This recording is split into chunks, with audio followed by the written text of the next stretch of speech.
So, in the last episode, you all entered this cave system underneath the Colosseum that you guys were investigating for a member of Asgral Kar's political section.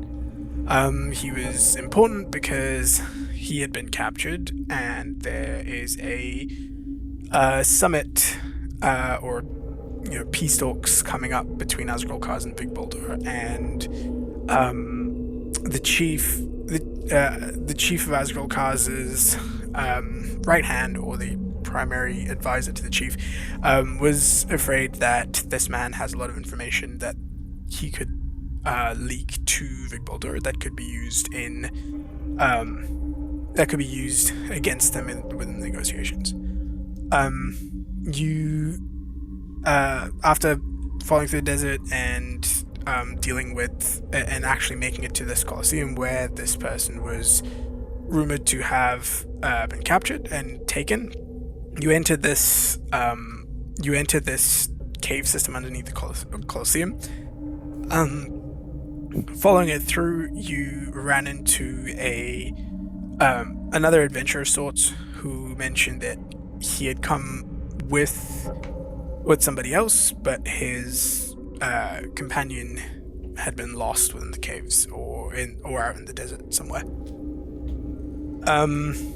You helped him as he seemingly had got some of this moss that was growing in the cave on his skin, causing him to hallucinate and freak out. You managed to deal with that and calm him down, and decided to sort of travel together until it made sense.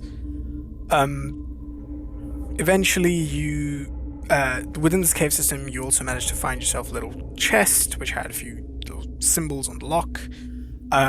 Fought off some slimy creatures, and eventually found what looked to be a almost abandoned sort of campsite, where there were two individuals that seemed to be in a bit of a daze. They're out of sorts. They seemed to have been affected by the moss that was growing down here. Was it moss or was it spider? As you were trying, it was some moss. Sorry. Okay. Yeah. I thought it was spider webs. But yeah, must have.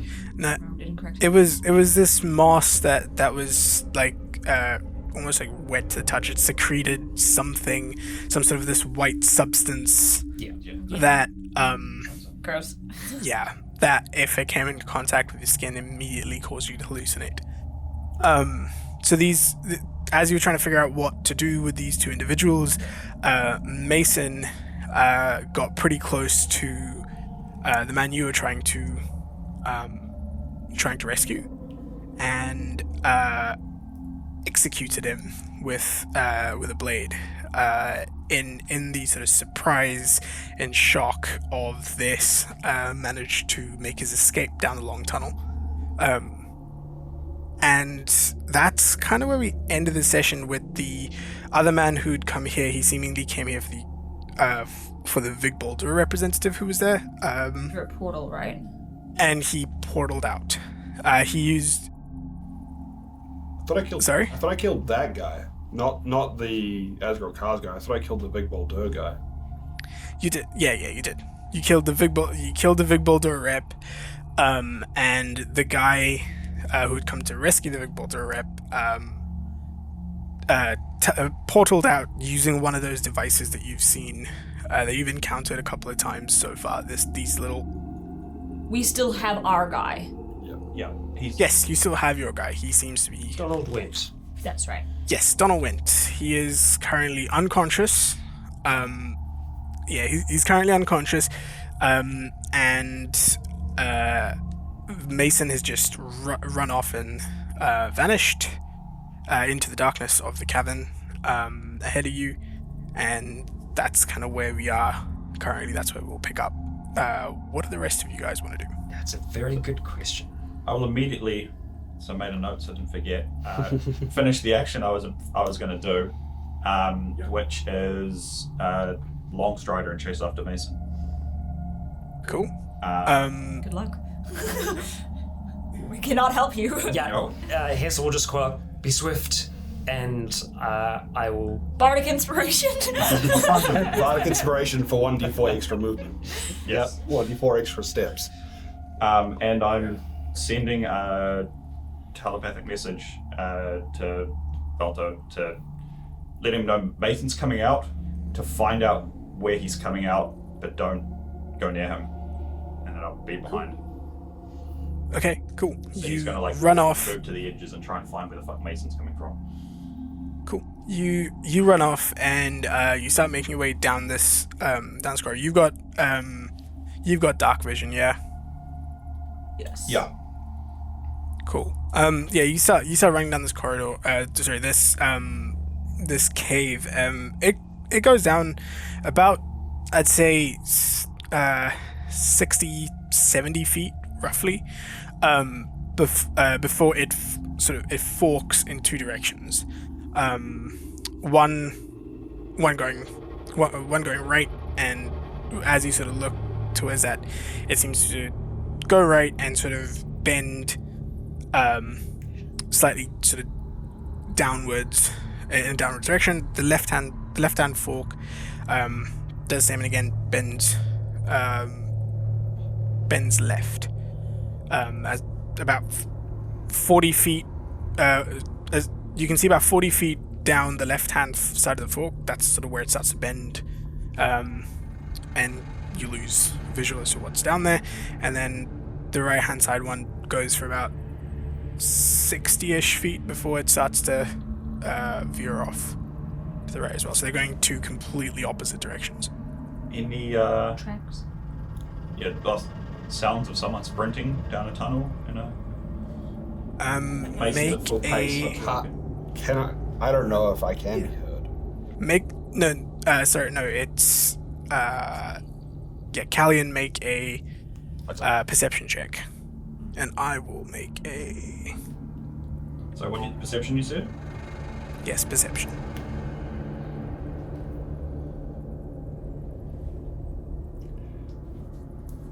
Vadan, Yes. the key.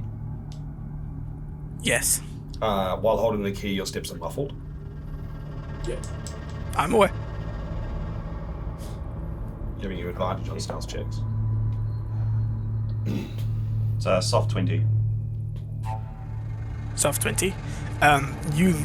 You try and listen hard for sort of footsteps and any sort of noises coming from either one of those directions. And you hear sort of drops of water hitting stone, probably coming from the left-hand side one. But That's about it. That's all you hear.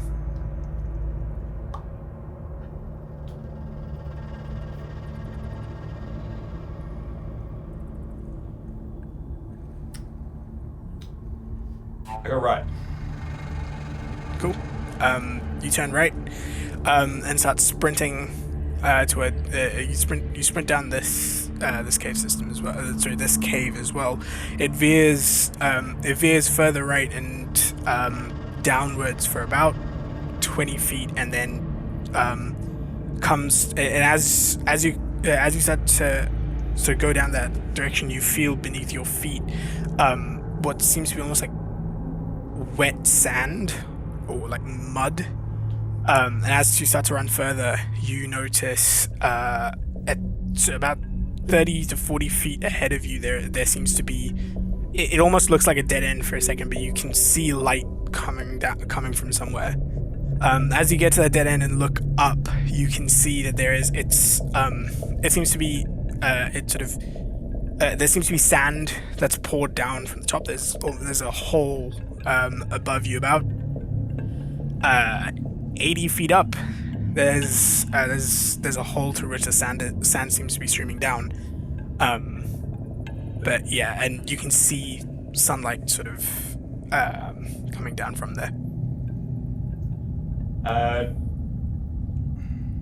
What's your passive perception? A lot. 20. You're observant, huh? Yeah. As you sort of take a step further to examine, you step on what seems to be this mound of sand, and your foot sinks in a little bit, and you feel something in that sort of heap of sand. And that's sort of when you start to notice a few things. Few things catch the light that's streaming down into here. There's a mound of sand in front of you, and there seems to be something sort of buried within it. I check the sand, I guess. Stab it with your. Yeah, you start to move the sand out of the way, and the first thing that you notice is this like pale green skin and like a forearm, and the forearm's super recognizable because it had that sort of maze-like tattoo on it. Oh, that's where he fell down.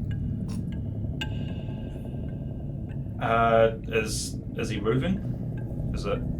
Doesn't seem to be. My fucking guy who fucking did. And that's when you start to look around, and that's when you start noticing the other things that are in the that seem to be in here. They seem to be different parts of very recognizable gear. It's Mason's gear that you notice. It seems to just been it's been discarded. It seems to be discarded and just cluttered all over the floor. Does it? If he's under sand, how much sand? Like, is it recently fell and sand, or has it been here for a while? Sand. Like, Yeah, I mean, it's not been here for a while, as in like days or whatever. It's best guess about as long as you've been. Sorry? Not like 20, 30 seconds, just fell down this hole. No. It's definitely older than that. Because there's like the sand doesn't seem to be still falling. It seems like it's been here. Yeah, it's set for a bit. Like you get the sense that if this was very recently disturbed, the sand would still be falling, and two, wouldn't be as saturated with sort of water and as sort of damp as it is.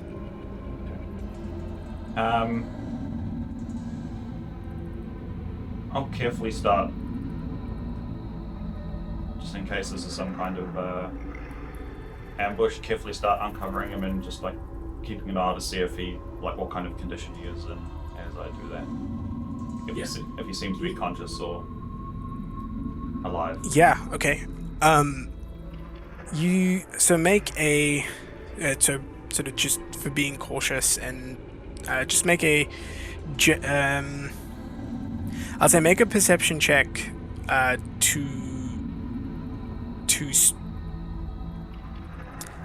make an investigation check. That way that will simulate you sort of just making sure that nothing's out of place while you're trying to extract. 8. Cool. You start to move the sand out of the way, just keeping, making sure that you're not triggering anything, you're keeping an eye out on everything, making sure everything's still in place. As you sort of extract, as you start to move the sand about, you do know, you pull Mason out of there. He is completely unconscious. His majority, like any gear that he would wear outwardly, has been removed, and is on the floor. So he's effectively been stripped down to his boxes, and all of it's just strewn across the floor. You do see the drawer backpack on the floor there, and pretty much anything else that Mason would wear outwardly is on the floor. Can I check in with Steed and see if he's seen anything from up above? So roll a perception check for him.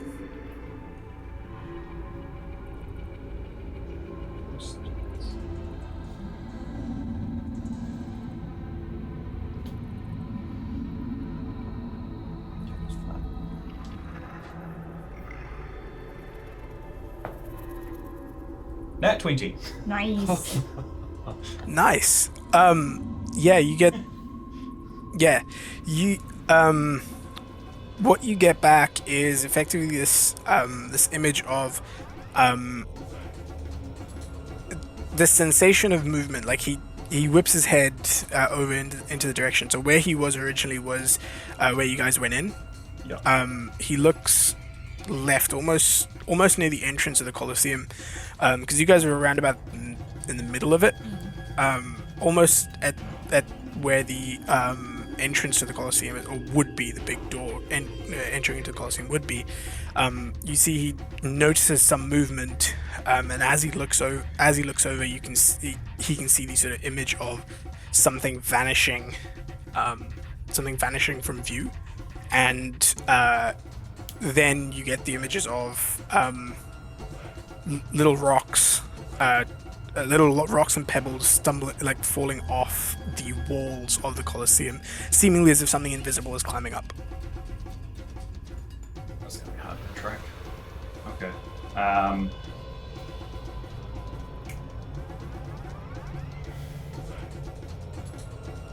I'd just like to say, meanwhile, Yeah. Yes. as soon as Callian had left, I would have tried to collect all of our belongings that we had here and attempt to carry Donald Went with Ophelia, because Hazel's not going to be able to do it by himself. Yeah. Cool. You can both make, either both of you, or like one of you can make with advantage, or both of you can make an athletics check. We can just drag him. How about we don't carry him? How about we drag him? He's still a limp. Like, Yeah. It's never easy. Hell, Dead weight is brutal. let's just Dead- both dead roll weight. and see how it turns out. I mean, it's not Combine them bad. together and still get an host. That's a 5 for Hessel. Okay, well, 16 minus 2 Okay. is 14 for Ophelia. So Ophelia's pulling most of the weight, literally. yeah.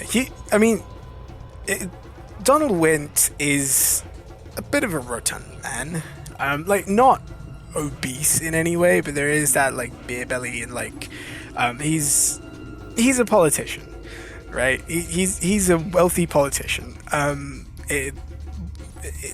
Late 40s human. Like, you can see what's left of his hair is sort of graying. And yeah, you try to lift him, and it's a bit much. So you decide to drag him along the ground, and even in that, Ophelia is doing majority of the work there. Hessel, you feel like you're helping. Good. It's hard work. That works for now. And Yeah, I will try and keep an it's eye out very for- slow movement. Yeah. Yeah. So you slowly start to like drag this. Further in, if we need to. He is stable. He is stable. I think we stabilized him, or like we checked. He You is under Yeah. the influence of something. Yeah. Yeah, he's heavily he's unconscious and sort of heavily under the influence of whatever this substance was in this cave. And you guys picked up in the last session that sort of immediately removing this with an effect like lay on hands or whatever would probably not be the wisest. It would probably cause some form of damage. Is he still wearing the bracelet? He is. Cool, I'm gonna take that off of him and just put it in my pocket, just in case he dies.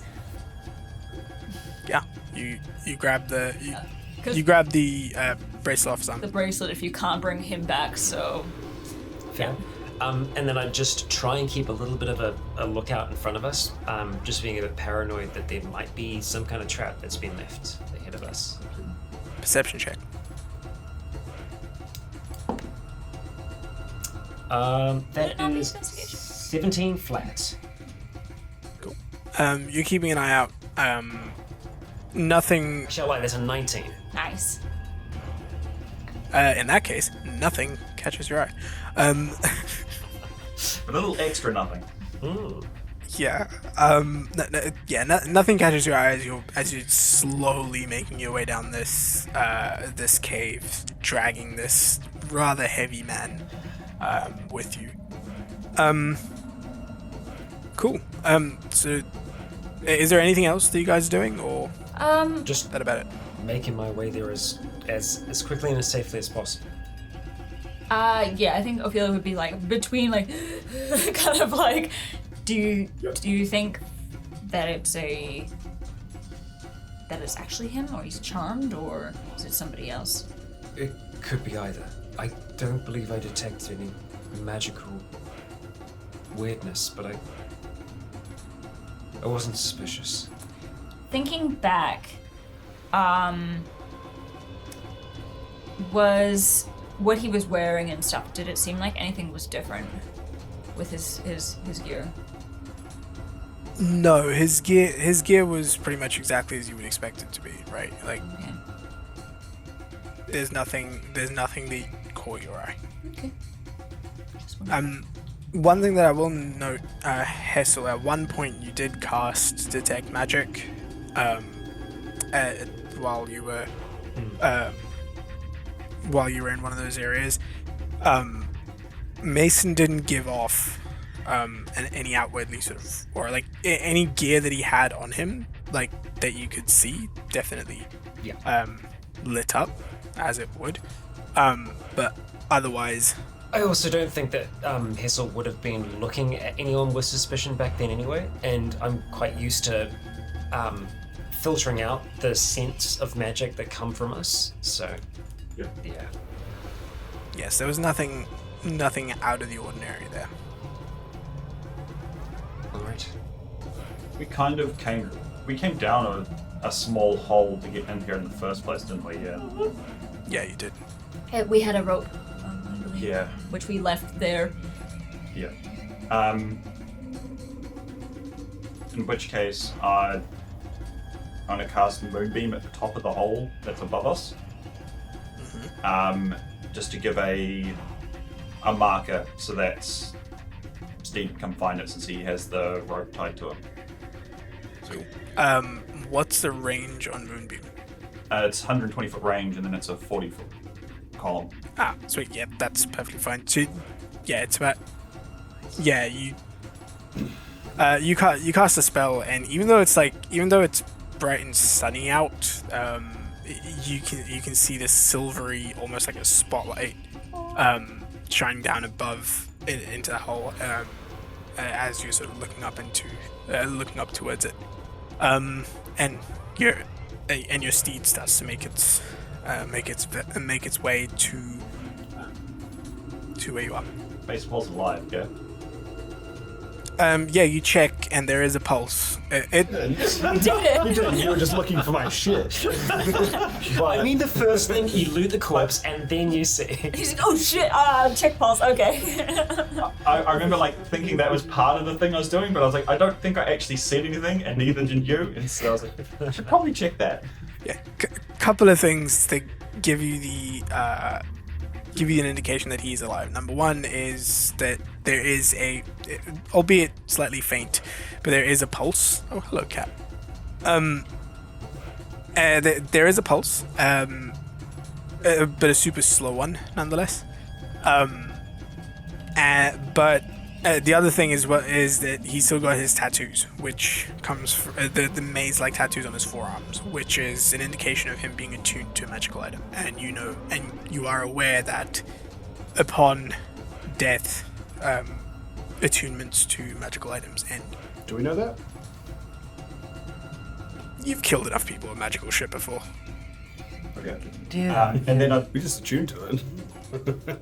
And then I'd just yell back up the tunnel, and Does it go right? call for these guys, and hopefully they can hear me from there.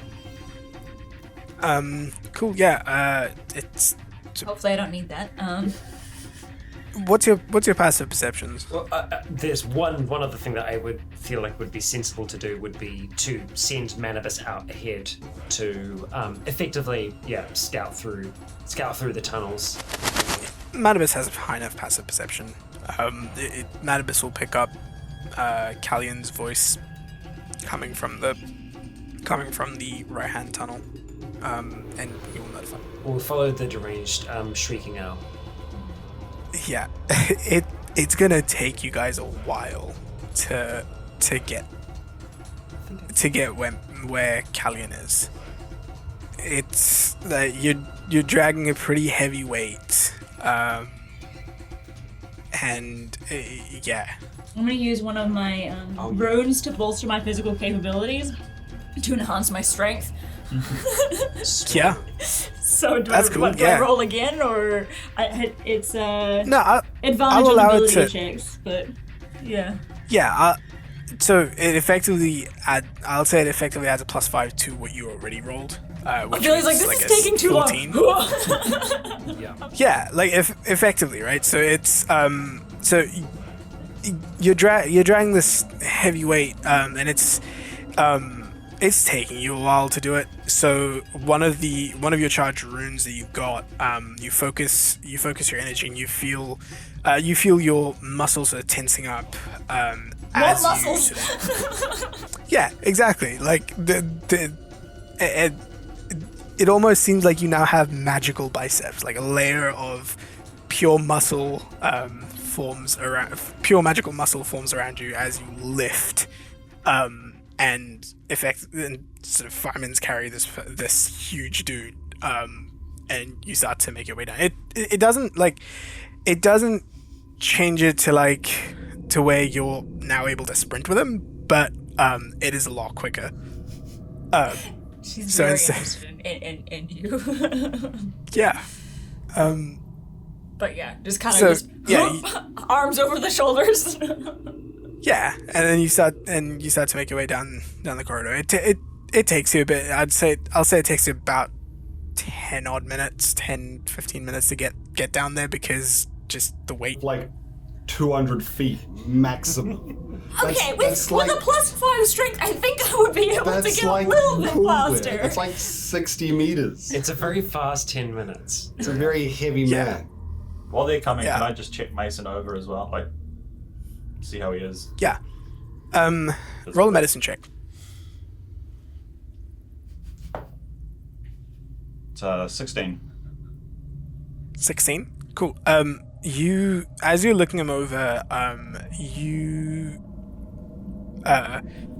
seems to be fine physically. Like you can see a couple of areas, like a couple of scrapes, from what you assume was the fall. Nothing major. You've seen Mason fall from much higher, and it's fine. Usually But he's yeah, awake you can see a doing few that. scrapes and bruises. Sorry? I said usually he's awake doing that. I just bounce a little more like this. Yeah. There's a few additional sort of scrapes and bruises on him outwardly. Land on your feet down the hole and then collapse. Yeah. Yeah, there's a few scrapes and bruises, but otherwise he seems fine physically. The thing that does stand out to you is what looks to be almost like a sort of pinprick of a hole, not a hole, but like a pinprick where, and a bit of inflammation on his neck where something would have, you get the sense, would have pierced the skin. Well, like the other Mason had a needle or whatever. So Exactly. In that exact spot. yeah. Yeah. Same spot. Same spot. That's right. Yeah, needle was in Mason when we found him. Yeah, I tried to cast locate object on something to do with the syringe. Yeah. But but this one you can actually see a bit of inflammation on that same spot there, and you get the sense this is probably what knocked Mason out. you got him. He is stable, but like I said, his pulse is very slow. It sort of, with that you can piece together the fact that there was probably some sort of a poison involved, that is still affecting him in some way. I imagine Manimus would probably get to you a little bit before we do, and just kind of, and then sit. wait till they get here before I do anything about Just Ophelia just Sleepy Boy. Yeah, you hear footsteps and sort of a heavy weight being dragged down the corridor, and you see Ophelia effectively carrying Donald Went. And he's breathing heavily, just walking. Yeah, just Hessel's winded. Hessel's carrying the behind. Yeah, Carrying Hessel and Donald. I'm carrying Donald Went's purse. Just effectively. But yeah, it was to pull you into the boat. Like Yeah. I've used it like twice. It wasn't. That wasn't even in the game. No, Wes. Oh, sorry. That boat. Yeah. Yeah, just to Different boat. I was thinking Yeah. of it even earlier. the little boat. yeah. Eventually, the two of you make it, and you see before you, Callian, Mason. Callian and Mason. Mason is like almost nude on the floor. Did you kill him and strip his body? No, he was like this when I got here. Okay, that makes sense. But that also sounds like something you would say if you had done that. You didn't. This isn't. You didn't catch him. It's been out for a while. I don't think this is the same Mason that we've been with for the last few hours. Right. The There one was- that we found on the sand then was a decoy. Fake. There was up above. Alto saw someone invisible climbing the walls, which, as far as I'm aware, Mason can't do. So Climb the walls. You can definitely be climb the invisible. wall. Oh, okay, well, yeah. You can be sneaky. You're not invisible. It's strange.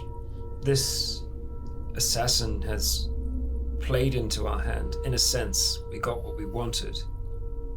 I don't think we intended to find another representative here. But the fact that Bosco made it away, Bosco? Samuel Bosco, Oh, right, the other guy, yeah. Sorry, it's been a while. That's good. Not great that he thinks this was us. You did manage to say something right at the end of, like, this wasn't us, right? Like, Yeah. Yeah, I think but... it was just flat out like this wasn't us. it does complicate things. They don't know. We didn't mention that we were representatives of No, Fitbaldur we or lied. Azul Cars or anything. We were just freelancers. You said we were looking for a friend. Exactly, right? That's what he was doing. It may complicate the diplomatic negotiations, but we got Went back. However, there were survivors. This... I don't know, this all just feels off. The way that, you know, we came here thinking that it was going to be a bandit camp, so to speak. And instead it was almost like a setup. And it wasn't a setup, I think, by Fitbaldur. I don't think this was the dwarves.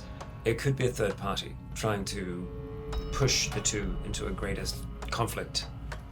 Yes. I think if we could find whoever took Mason's skin, they would have the answers we need.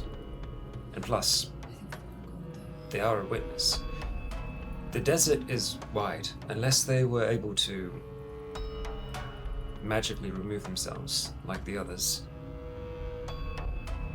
I think if he could have, he would have. But he needed to do something first. Well, but after that, it would have been safer than running away. I can take the skies. Once we're outside, I can scout, I can see what we can find. If there was anything else, anything that we can remember about that person that might be slightly different, I might be able to track them. Was there anything? I mean, it was all Mason stuff, right? It was all Mason's. Yeah. Mason. He moved like Mason. Yeah. And I do remember trying to detect object on the syringe to try and find other syringes like it. I think was the idea that I had, but I wasn't able to. Latch on. he definitely like He had Like- Mason's abilities, right? he like step of the wind ran multiple times. I think an assassin might be just as swift. Maybe. Or the syringe thing, whatever that is, like, stole. I don't know, maybe they can copy? You've presented yourself as other people on more than one occasion. Yeah. Clothing, scent, everything. But it's not so. You can't copy somebody else's abilities, Unless they already had them to begin with. I suppose. And you can't change your voice unless you already know how to change your voice. If you change the inside, shouldn't the voice be the voice? But I don't change the inside when I'm changing myself. You know that, right? Have you tried? I would rather not. It's just more of an illusion. Callian, is there anything that you can do for her? Yeah, I was waiting until you guys got here, just in case. I just have a hat. Right. Alright, then I will start by trying to remove poison and see if that's enough to wake up Mason. Yeah. So you spend your lay on hands. You use your ability to sort of cleanse the poison from him. As you release the magic and the ability, Mason, you feel warmth. So the last thing you remember was being tackled by something, a sharp pain in your neck, and then just numbness followed by your vision tunneling to black. Now you feel this like warm sort of sensation on the back of your neck, followed by a searing pain throughout your body, which sort of jolts you awake. What the rest of you see is Mason sort of just coming to, and as he does, you see the sort of from effectively the pores on his skin, you can see what seems to be sweat. What at first glance would be sweat, but seems to be this sort of like a purplish liquid that he seems to be almost excreting from his skin as a immediate reaction to Callian's ability. The poison effectively being pulled from the bloodstream itself and separated from Mason. And Mason, you come to. You've got 1 hit point. See plot. Oh, he's blood. Okay. I said blood. I heard plot bending. No, I said blood bending. Very, very bloodbending type situation. Did it or did it not use my relentless endurance? That was I'm gonna say probably it you didn't. falling. It didn't? I'm gonna say it didn't. Okay, It did not. cool. I'd say you keep your relentless endurance.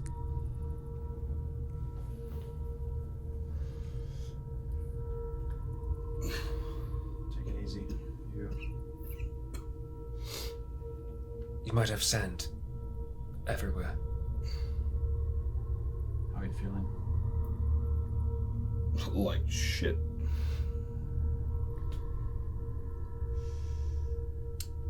So, do you have an evil twin that we should know about? What do you mean? What's the last thing you remember? Sand fucking everywhere. And then just kind of numbness and then black. The sandstorm that we were fighting in. Yep.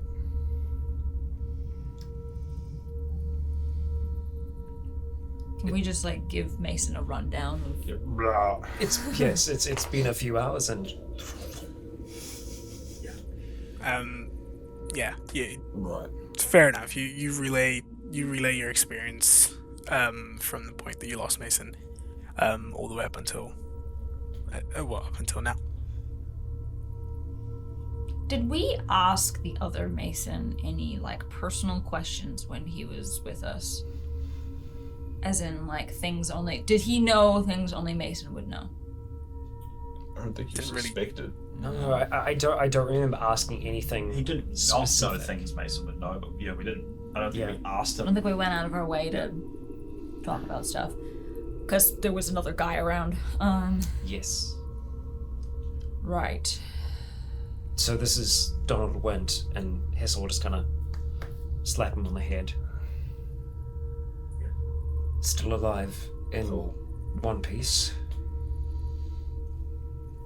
So that part of it is done. Well, I suppose once we get him back, Oh, prestidigitation. still that matter. I've desanded you. Cool. Oh, also, would you like some clothing? Yeah. Alright. Probably. Just kind Most of of rummage your- around in this. Yeah, it's just your clothing is like the clothing that you're wearing outwardly. That wasn't in the sand. That was sort of just laying around here. And any sort of, like I said, any gear that would be visible to anyone is just laying around here. But anything else, Shit's just gonna be dumped all over the place then. Why Yeah, did he take it your is. clothes off? I don't know. Matt was investigative. Checking. Maybe it was just making sure that it had got it right. Or yeah, exactly. See if Yeah. you're missing anything. Oh, yeah. Can I do a quick, after we sort of rummage through and we're pretty confident that we've gotten everything out of the sand, can I just do like a quick look Inventory. through and make sure that I've got everything? Yeah, see if anything is missing. yeah. Make an investigation check. Because, we don't know what's in the drawer. I've Yeah. put some stuff in there, but I don't know what's in there anymore, so... Yeah, make an investigation check. Can we help? Yeah, you can help. Yeah. You can make it with advantage. Rations and that's it. All my food so I can die out in the desert. I roll with dice, don't I, in this game? Oh, that's not bad, actually. That's a 14. It's not him! Kill him! Yeah. Yeah, you're fairly confident everything's there, but yeah, very much so. Any food or water that you had that would be required to survive out in the desert has been taken. I was joking. I don't need that. In the desert, I don't need that. No. What did it, I guess I expected you to just starve down here or something? Yeah, die in the Does desert. that mean stuff we saw the other Mason wearing, this Mason still has? Huh. It's really weird. But why? Good that you've still got it. Maybe it was so we could copy it better? Could it have just been an illusion? Could have. He could have been seeing what I had, which is why it's all scattered everywhere, to be a convincing illusion if they would ask for I anything. feel like Hessel should have noticed if everything. I did detect the objects that were on you. To be fair, Yeah, thinking back, Yeah, the objects. the magical objects that you had, that you would have had, you detected them just fine. There was, other than that, there was no extra magic coming off of them. So yeah, it had your equipment. It was using the things that are yours. We didn't see them use them per se, but it had them on it at least. I was able to detect them. It was the same scent as before. Make sure that these are also still magical and they're not just copies. I will, but what I'm thinking is that perhaps when this individual left here, they shifted. They changed their form again, and in doing so, everything that they were wearing was removed. Sometimes with different types of magical transformation, the equipment is absorbed into your being. When myself or Issa polymorphs, it becomes part of us, but there are other creatures, I think, that This stuff operate was differently. buried in the sand. If it's been here the whole time, how did what he had So- seem like it was magic? Key differentiation. Mason was buried in the sand. His equipment was scattered around. Oh, okay. Yeah. So yeah, just shed it like a snake skin and Just dump things Went up in the hole? If it was climbing, I guess. It would fit. Funny that you mentioned the snake. It would fit their MO. Eat all the food. The Oath Keepers. I feel like a war between these two civilizations could benefit them. Chaos is how they've gained their upper hand in the burrow to begin with. This is Sigma, potentially. An agent of Sigma. So we're dealing with the Sneeple again. Maybe. I don't know why I would still be alive if it was them. Maybe it didn't have time to kill you? I feel like it had time to bury me. Perhaps Might have just fallen. Or perhaps it would have thought you dead, or... Maybe it was saving you for a later snack. Or perhaps it needed you to be alive to be able to. Maybe. There could be a link, there could have been a mental connection that had made with you, so perhaps if it needed to draw upon information, it could have. Can I It's all hypothesis until we catch it. think back just like what I've read and everything, and maybe get Hessel's help in this as well? Just like trying to think if there's any creatures that fit that sort of vibe. Yeah, make a nature check. You make it, nature check with intelligence if you like, because you're trying to recall. So Is intelligence. okay, then yeah, nature check. It's like natural history, yes. I was Yeah. hoping it was just going to be straight up history, but Is that unfortunately... I will assist if I can. Okay. Eight and... I'm gonna That's start a better. short rest because I have no hit points. That's cool. 19. 19. There are creatures, like you know of, or you vaguely remember creatures that you read about that can shapeshift. There are abilities that allow you to do it. Certain creatures can do it without the need of spellcraft. But yeah, there's a whole slew of them that can do it. You also know of different items that can make it so that you can change your appearance. You have one. Yeah. So it doesn't I mean, really more like narrow things physically down. transforming rather than polymorph, because you can't polymorph into another person. Yeah, you're aware.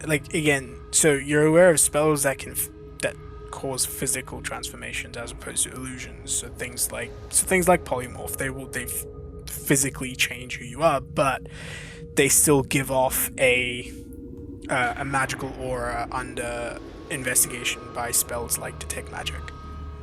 If it didn't give off a aura, you're dealing with something that physically has the ability, like biologically, has the ability to physically alter itself. Or can cloak magical essences.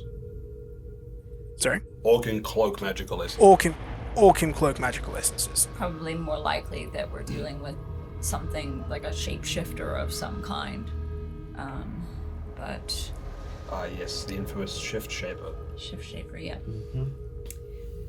Yeah, you've come across, you know of things like werewolves, for example, that or were creatures, for example, that shift physically, and it's not a magical transformation; it is a biological transformation because of the lycanthropy in their blood. There is, and it's not the only type of creature of that, of that description. There's tons of different creatures that can do it. So it doesn't really narrow anything down. Looking for a weremason. Yes. Yeah, you're looking for a weremason. Exactly. Spot on. You mentioned that your friend saw motion by the Colosseum. Yeah. Or leaving the Colosseum It was climbing, you said. Climbing the walls to get out. to get out. But you could just walk out the door. There's a big hole in the side No, of the it. doors. It was collapsed down. Oh, right. I forgot about that. Sorry. Yeah, we had to climb up and over. We flew in. I think then that however it's moving, it's doing so naturally. They might have a mount nearby to get more distance, but I don't think it needs it. to put peace to mind, I wouldn't mind seeing what I can see. Yeah. And perhaps I could also help us get out of this hole. I've got some rope hanging down next to us now. Right, very well. I will... How are Although we that's gonna? climb?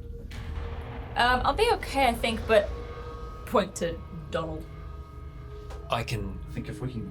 take him out of here. I Or think... just tie him to the rope and pull him up with the horse. How big is the hole? Yeah, if we get me and Mason in. It's I'd say about The horse can just pull him up. 7-8 feet in diameter. So, Okay. it, like, possible for a giant eagle to fly up? Or with that, no, it's got a much larger wingspan than 7-8 feet. No, giant eagle, not at all. Oh, wait. But you can use spider climb to go up the rope if you wanted to. Horse is just I as strong don't as me. prepared, but yeah. Sorry? I said horse is just as strong as me.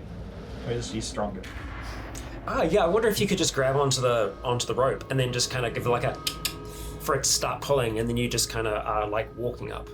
Yeah, get dragged along the side of a cavern wall. Yeah. It's like rappelling. Yeah, it's like a belay system. Yeah, belay. but reverse. Versus Is that a it? sail. We call it a yeehaw system here? Yeah, It's a sail out. Yeah. when in Asriel cars, right? I mean, I could just tie him to the rope and then climb up the wall. Yeah. Sounds like something a shapeshifter would do. Alright. Yeah. So you're gonna continue your short rest down here, Mason, or Will I have to restart a short rest at the top? because I mean it's not light activity going up. Probably not, no. I mean, we can get Get the rest of us up. like Hessel up if he wants to have a look around with Manibus. We don't all have to. How that's high? very true. How high is it? 80 feet. 80 feet. I just want to know if I fuck up climbing, I'm gonna die. Oh, because you're at one hit I have point? a singular Yeah. hit. You're one hit That's my That issue. would be Okay. so funny though. You're a high enough monk, you're not going to die from 80 feet. Remember, Yeah. relentless endurance. See, you effectively got 2 shots at it, I mean, we. It would be very funny though. I tell you what, and I guess how many of a lay on hands Callian has left? Oh yeah, we can just keep whining it. Boop. Yeah. to make it I can perhaps literally do this all day. a little bit... Can you wall climb though, can't you? No. You're a high enough monk. Monks don't get wall climbed. They can't just run up they- walls. They can run up yeah, long. like run up. And I'm also not a yeah, high enough monk. That's true. We can just I mean, climb we- the rope. It's fine. We can wait. Like, Manibus can do his looking while we're down Yeah. here. That is very true. I can just scout. Even Hassel could probably Yes. go up while Yeah. I rest. We don't really want to split the party though. I will pilot Manibus for now. So I take him up and out the shaft and around the Colosseum to spy whatever we can. I think I would be less looking for footprints going in the sand or anything like that. I'd be looking for perhaps more of a trail that would be happening from disturbance, or looking for somewhere where someone might have stashed a mount, or Cool. So make a perception check then, because you're not tracking. You're looking for specific things. okay. It's technically possible. Right. It's It's mathematically possible. That's a 13. Max voltage. 13. Yeah, cool. So Manibus flies out, and it's over the course of the hour that Mason's taking a long rest. I'm assuming you're just keeping an eye out, kind of thing. Circling around. Yep. So for that hour, you start looking around, and nothing really catches your eye. You don't really pick out anything that could very easily be construed as a mount or a trail or anything of that sort. Like, it seems pretty much the way you left it when you went down, and around the Colosseum as well. Like, you fly high enough to where you got a bit of a bird's eye view of everything, and Manibus has pretty good eyesight. But yeah, there's nothing that you see that leads you to believe that someone went a certain way. Okay. Whoever they are, they have expertise. Covering their tracks remaining unhidden. I saw no dots on the horizon. There's not much we can do about it now. mean, you could track. Well, no, we can't really track an object because it'll just track Mason stuff. Maybe. I'm trying to. That would be literally a needle in a haystack. I was trying to figure if I'd be able to find any physical remains of the person back in a cave, a hair, anything like that. But that would be. I mean, you can try. I don't think we have that kind of time. We need to get Donald here back. I can. There's no way I could send to this individual or even visit their dreams because I don't know who they are.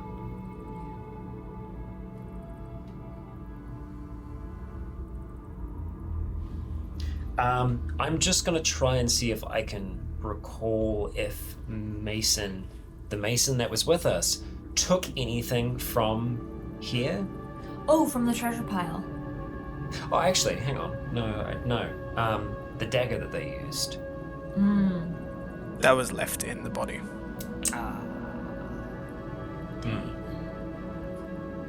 Interesting that you mention it, because now that you're thinking about it, I want you to roll a history check Happy to to. see if you recall. Hessel goes back through his memory. Well, it's okay, Hessel. Does that mean that I am missing a piece of equipment?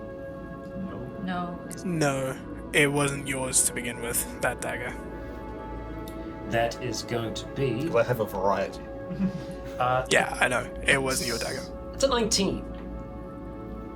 Cool. Now that you're thinking about the dagger specifically, it was like it. You recall it, and it's odd. You've never seen Mason carry a dagger like that. It was very sort of. Imagine a like a kunai shaped dagger, where the handle of it was this sort of gold, this gold colored. It looked almost ritualistic or ceremonial to an extent, and the pommel had what looked to be a crest on it. You can't remember. You don't remember the crest. I mean, it was one of those where you saw it for an instant in like a whole heap of chaos. But yeah, there was a crest on that, on the pommel of this dagger, whatever it was. But yeah, you don't quite remember what the crest was. Does okay, but golden kunai was the look of the blade. Yeah. Okay, I will keep that in mind. It's a good Assassin's Guild name. The golden kunai. Okay, the golden kunai. Right. I will keep that in mind. Maybe it's like a organization. Should we start making our way out of here? Yes, I wanted to discuss that. There may be a chance for me to get us back faster. It would require a little bit of extra information, but I should be able to get that. This evening, when we rest, I can attempt to visit our benefactor.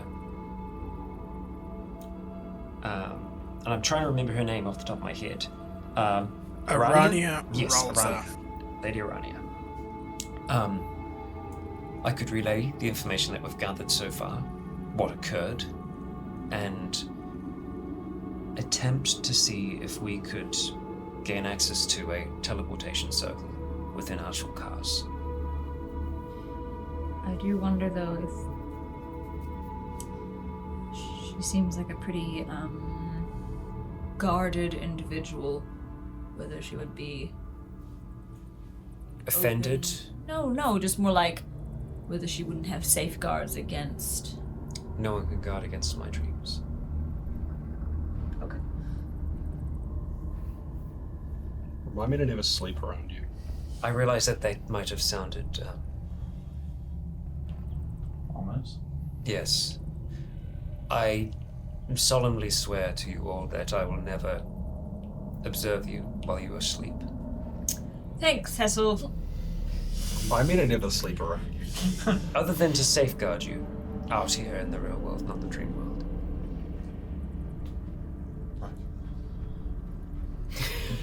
Cool. We are going to run into another issue, is that we have less food and water and more people. I mean, he's unconscious. He's fine. I don't think that's how it works. If I'm able to get us back faster, that would help. Solves the problem. There was also the T-Rexes that we dispatched just recently. They will still be fresh. Their meat will be palatable enough. I think it'll be pretty ripe at this point. Yeah, out in the sun all day. It'll be partially cooked. It will not be partially cooked. No. That's not how it works. We could consume the raw flesh, and Callian could cure us of any ails. I am gonna pass on that one, actually. There's probably more edible creatures that we could. Why don't we just kill another one? Get a fresh T-Rex. How far away from Azrael are we, travel-wise? Day and a half, I think. Yeah, but what if you were a T-Rex? We could get there really fast. Oh, Is that I thought you were cannibalism? suggesting you were going to eat them. No, I mean, could you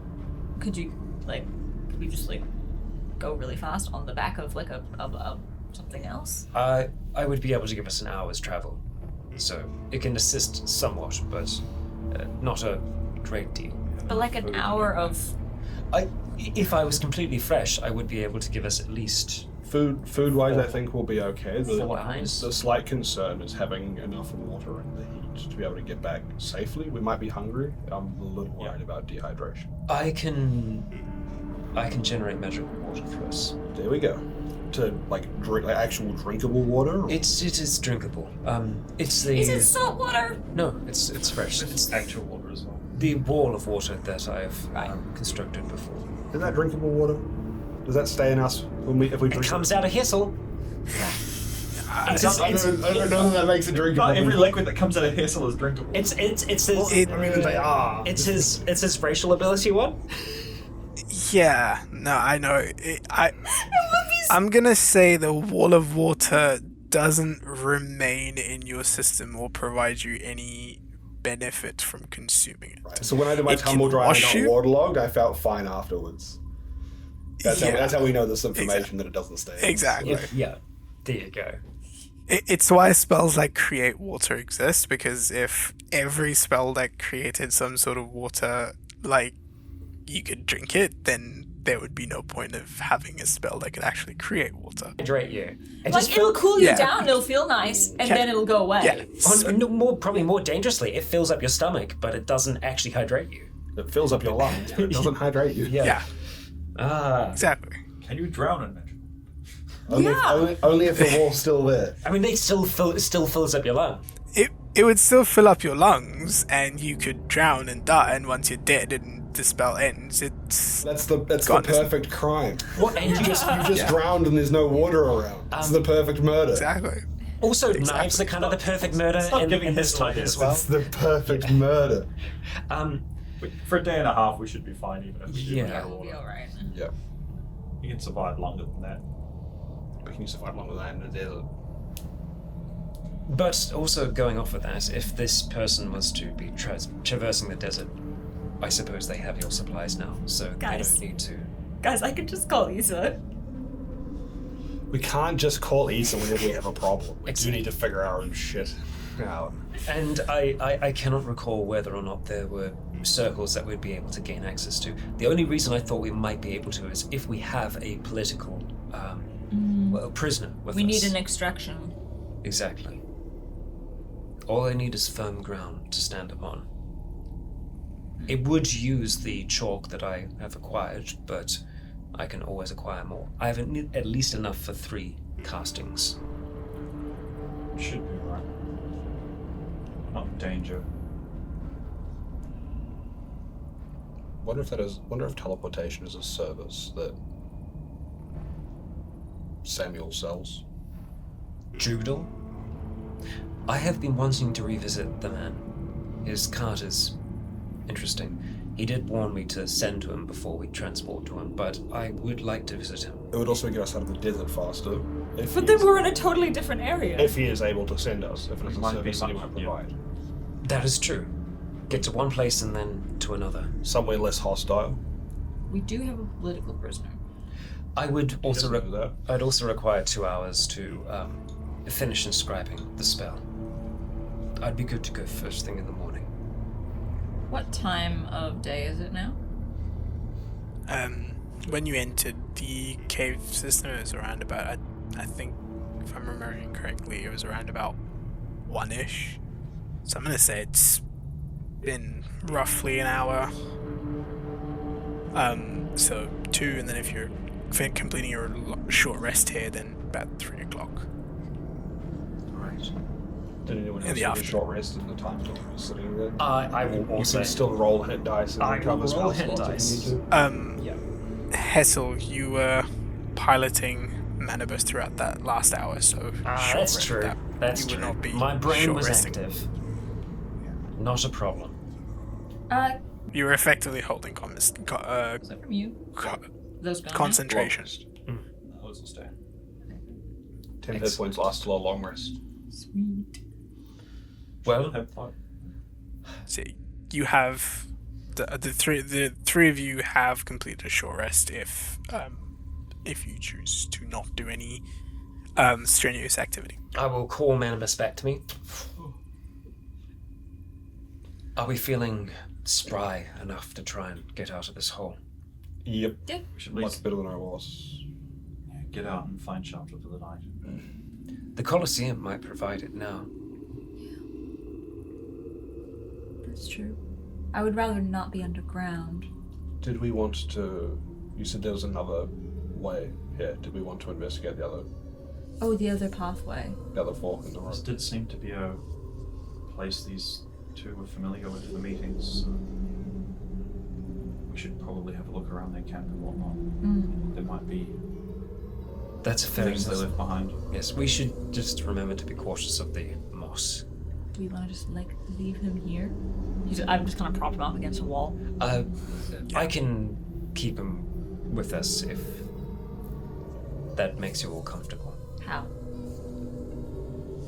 I could turn myself into a giant arachnid and strap him to my back using the web that the creature would be able to spin. And why didn't you do this when I was dragging him down the hallway? Forgot. I considered it. You were doing. I did not know if we were going to encounter a foe, and so I was preparing. Because the giant arachnid wouldn't have been good against a foe. Well, I have this bracelet, so They're very spindly. Their legs break very easily. we can just leave him here. I I have his bracelet, so if he dies, It's time to the horse race. His life is worth 5,000 gold to us. that is true. So, keeping him that way makes sense. Right, well. You could always stay here and short rest in the meantime and keep an eye on him. Well, Hessel's the one who's good at looking for things. We can all look for things or just look an eye out. I don't imagine anything's super duper well hidden. If you were all to encounter danger as well, I wouldn't mind being close by to assist. I think we should stick together, especially with recent events. I will. While kind of looking at the others, you'll just see Hessel's teeth start to you guys kind just of carry him? extend. I mean, We're not that strong. hands free. We can drag No, him. none of us are strong. Hands free. You will see Hessel start to turn into a giant spider as his teeth kind of extend out and he turns into this kind of blue scaled giant spider. I think just my steed is just as strong as our strongest party member. To give you an impression of how I strong. have 14 strength. Okay, my steed is much stronger than our strongest party member. I have 7! Yeah. None of us are particularly strong. You can still lift things! Yeah, I know, but I don't want to drag him with us everywhere. Using the creature's web, Vedant, I would like to try and see if I could We'll prop him up onto your back. Yeah, wrap him onto my back Oh, and kind of carry him like a baby, like a nest of baby spiders Like on a- my back. Like a spider Do you want to backpack. be even Donald. creeper as if you had him underneath? Oh, like little yeah. baby Bjorn. Yeah, like a little baby. You know what? I'll keep him there because then, For a fat diplomat. yeah, because then I can just kind of like take care of him. as So he's well. just dragging along the floor slightly. His belly is no, just that- bounces along. So Over Yeah. large rocks. No, that's yeah, so it's a yeah, that's it's a dope. large creature, 60-foot dark vision, 10 feet blind sight, very stealthy, has spider climb, web sense, web walker, whatnot. So yeah, I'll be trying to keep him off of the ground, away from moss where possible. So when we're moving through the caverns, Hessel will more often than not be kind of, oh, that was ominous. Dryer just opened by itself. cool. See, even the dryer thinks what you're doing is creepy. Yeah, he'll just be sticking to the ceiling. This Oh, large that's worse. cow-sized spider. Yeah. No. Yeah. I'm just not gonna look at that. Cow-sized blue spider. You skitter up. Yeah. Size blue for spider. Cow-sized blue spider. Brilliant. And Manibus will just be kind of Blue eyes clinging cow spider. on, like almost hanging like a bat from the Yeah. yeah. And Cool. What a weird looking assortment of creatures. yeah, I think Hessel would probably try and take not take the lead, but would be above whoever is in front, just keeping an extra 7 eyes, because he's got one eye that he's keeping forward. The other 7 will be kind of scanning about. I don't Yeah. think that's how eyes work with spiders. I don't think they can. Well, Yeah. As you complete your transformation, strap Donald went to your front like a baby. You want to skitter up to the underside of the cavern wall. We'll take our first break. And yeah, we will pick up shortly here. All right. Yeah. So you've bundled up Donald went into a baby Bjorn that is currently strapped to Spider Hessel. And you are skittering along the wall. You make your way back down the cave to that fork where you took the right hand path. You take the left hand. You take the other path and start to go down it. It carries on for about 40 odd feet and veers left. So almost going upwards a bit, and you get to you arrive at what seems to be a dead end at first, but then you sort of notice that it looks to be worked stone. So you get the sense you're up against one of the walls, or the underground walls of the Colosseum. But yeah, there doesn't seem to be an entrance or an exit here. It just seems to have gone to that. This just takes you all the way to that and stops at that worked piece of wall, forming a dead end. Okay, well, now we know. Step. Don't.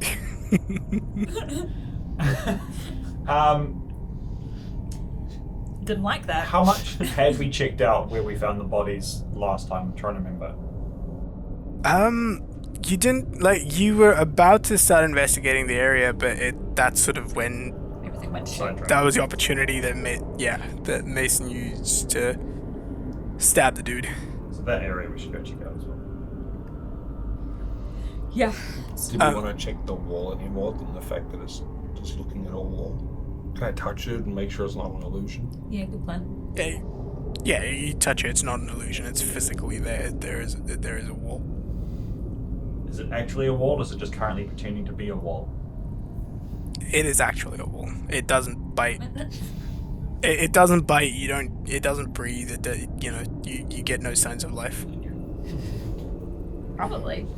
I mean, you haven't tried to tickle it yet, so we don't know. Alright. That'll be out of camp. Yeah. Cool.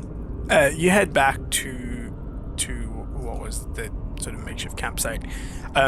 the first thing that's most evident is that majority of the campsite area, sort of where you found the two individuals, it is covered in that moss.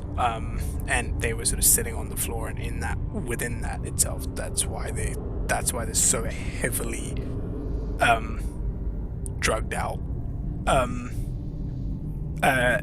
In amongst it, they you can't really see too much. There isn't equipment per se. There is what looks like a small circle of stones with some wood in it. You assume that this is what they used to create a fire. And there is there seems to be a metal, not a cauldron, but like a metal pot that they would use to cook food. It still seems to have sort of remnants of cooked food or meat or oil or grease in it. Yeah, I'm not gonna touch that. It's probably been sitting there for like a week. Do I see like a larger clump of the moss anywhere with some of the like white stuff coming out of it? Yeah, I mean it's covering that entire sort of section, like going as far as sort of going up the walls and stuff as well. So yeah, you can locate a larger lump of it. I'm gonna take out two of my daggers because I have many. I'm gonna take one regular one, and I'm gonna get the one that the dude stabbed into my back with the poison in it, in the bathhouse that nearly killed me. Oh yeah. The one that has in the hilt has a poison thing. I'm just gonna try and extract some of that stuff, the white goo, and put it in the poison thing of the dagger. Easy enough. Like you manage to carve out a bit of this, and like as you sort of squeeze it with the dagger, it almost like as you sort of press the dagger into the moss, it secretes this ooze pretty easily, and at that point it's fairly easy to sort of syringe it up into the dagger itself. I'll do that. So you have one charge of this acid. call it psychedelic poison. As Spider Hessel, I would still like to investigate the area. To see if there is anything that we've missed. And I roll would investigation. Yeah, I'd attempt to use Manibus to assist, just sitting on the head of the spider, just looking out and around. You're using the spider's stats. So for Manibus, the way that I've always been doing that is that it's been Hessel's perception, but the features of the bird. So Manibus has... No, I know. So what I'm saying is like that's how I've done it in the past, is that I've used Hessel's perception, but... Yes, but you're currently polymorphed, so you're using... So yeah, all the stats do change, don't they? Yeah. Correct. True. Oh yes, because my mind has changed as well within this thing. Correct. Aha. So, spider Okay guys, spiders aren't very intelligent. Nope. I have 2 intelligence right now. So you're just kind of looking around, and then you just are like rocks. Some rocks. Old stew. Wonderful. Wow. Okay. Yeah. Okay. Shall I also have a look around? It's a -4, so that turns out to be 10. Yeah. So it's moss. Like there's a lot of it. You are aware that you probably shouldn't touch it, but otherwise. Can I Nothing see packs or anything? Like bags? No, there doesn't seem to be any. There was. I'm trying to remember if I described it.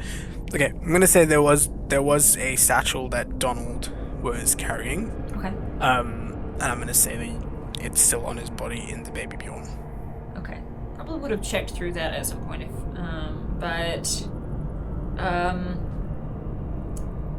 yeah, nothing else in just the surrounding areas. I want to take a look because Hessel seems to know what he's doing. But we trust him. Yeah, he's the one who investigates. Yeah. Am I able to access the bag? I'll say you can. opening it up, it's just there doesn't seem to be like a lot in it. It's just it's got, or you can see effectively what were wrappers now. Like it probably had some sort of rations in it. There's an empty water skin. As you sort of open it, it has a sort of scent of a sweet wine, almost like it smells like a dessert wine. He didn't bring water, he brought wine. Maybe he's Jesus. You're going on a date. No, honestly, that's kind of what my theory was, that they had a weird little lovers. Yeah, well, one's tryst. now dead and one's strapped to a spider. Yeah. Should teach you something. Surprisingly, he's not sent first. Nothing else of identifying. No. Nothing else. We never grabbed the weird chest from before, did we? We leave that there? You did. We did grab the No, I'm pretty. Yeah, you got. It's You in got a the bag chest. of holding. Okay. Yeah. That's one with It the might be in my one. water drop, crescent moon, and a W. Yeah. Yes. West. Let me just see. Oh, that's right. We left behind the shiny thing that was in the poison when we met Samuel. Shiny, that was a poison. Yep. That's. There was something sticking out of the moss. We were like, nope. I think it might be in your bag of holding position. Well, like, does someone else have bag of holding or just me? Yes, I do. The Okay, both so pies. it must be in your one. 'cause It's I have everybody it. but me. I I don't have a have bag of holding. No, you You've have got a a chest drawer holding. I have a drawer of portal to room. Yeah. It's not exactly a bag of holding. Mm-hmm. It's a drawer of portal. We still need to go in I there. love that. yeah, I don't have that in my bag of holding, so it must be in yours. Okay. Okay. Stop. Did we want to go get shiny thing in the moss? That seems like a bad idea and it's a long way back. Yeah, you have to pass the like pools of We have to go past the And all the slide. slide and stuff. step around. Successfully pull it out of point. I mean, I'm we could do. gonna pass. Seems like a bad idea. Yeah, I'm good. We're full of those. Well, I think we should head out of here. Alright. There's nothing else around. But what if that's the key? I think it's a puzzle chest, potentially. Damn it. You know what it probably is? It needs. You know what it needs to be? Is it needs to be in water under moonlight facing west. God damn it, Ophelia. No, I mean, that's pretty good. To remind you guys, the symbols that were on it, they're almost like one of those like combination locks. So there are dials, so you can. Can we that's was cool. it? though. we check the precious metal claw that we also found in the dungeon somewhere for what 3 symbols? Yes. In water. yeah. It's in the guy that's like spider webbed to my I just chest. have the idea that we could just have Hessel spider climb Mason down the ceiling back there, and then Just if fucking Mason Mission gets Impossible down. And then if Mason gets poisoned, I'll just fix it. Just Mission Impossible down. I mean, if you guys want to. I mean, What's the You worst probably have that to We have to unbeyond the. Yeah. And oh, just from memory, that room, not Hessel's memory, because that's not existent right now. Was memory.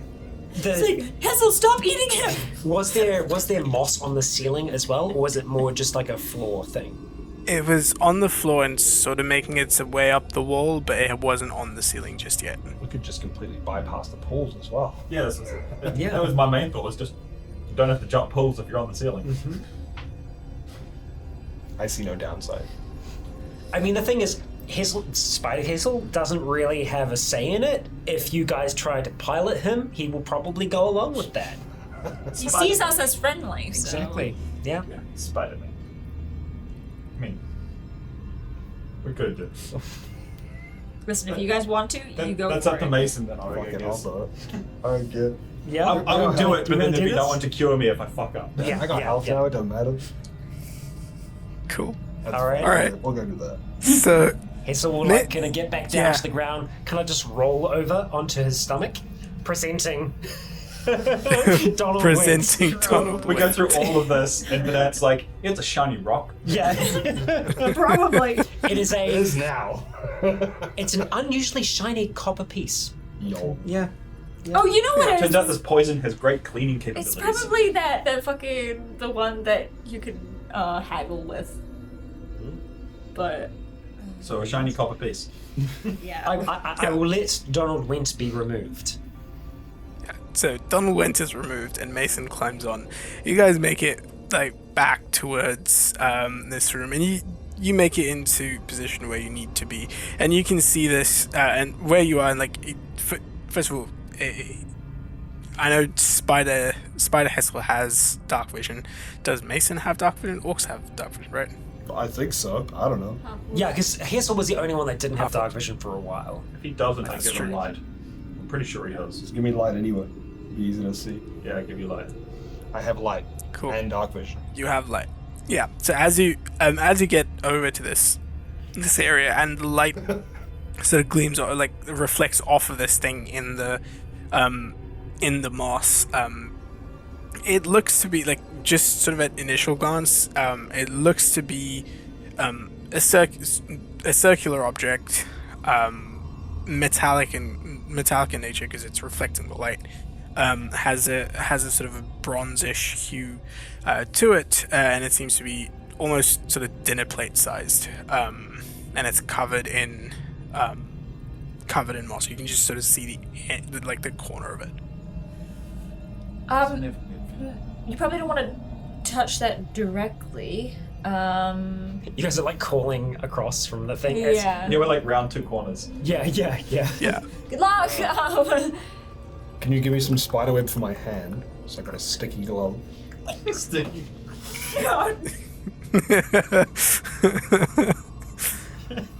Where does it come from, Yup. Hessel? You have a sticky hand. With both immediate regret and the complete opposite at the same time, as I'm like, I wonder if this is a thing. But then also, all of this is bad. And then can you lower me down with some weird Mission Impossible style? Yeah. I just, Cool. I will grab hold of Mason, kind of let him cling to the underside of, well, actually it would be Hessel's back, because he'd be kind of climbing up, and then start to Okay. maneuver over the top of it, and Cool. just tug on the So thread. I'm gonna. Hang on the sticky thing. You know, we'll see. What I'm going happens. to. Mason, you need to make an acrobatics check for me, and based off of how well you do, is going to determine Hessel's DC for a strength or athletics check, whichever. Probably. Good luck, guys. 21. Nice. Cool. Hessel, you need so roll an athletics check. You're effectively trying to beat an 8. Okay, trying to beat an 8. on. You theoretically I should be able to do that as a spider.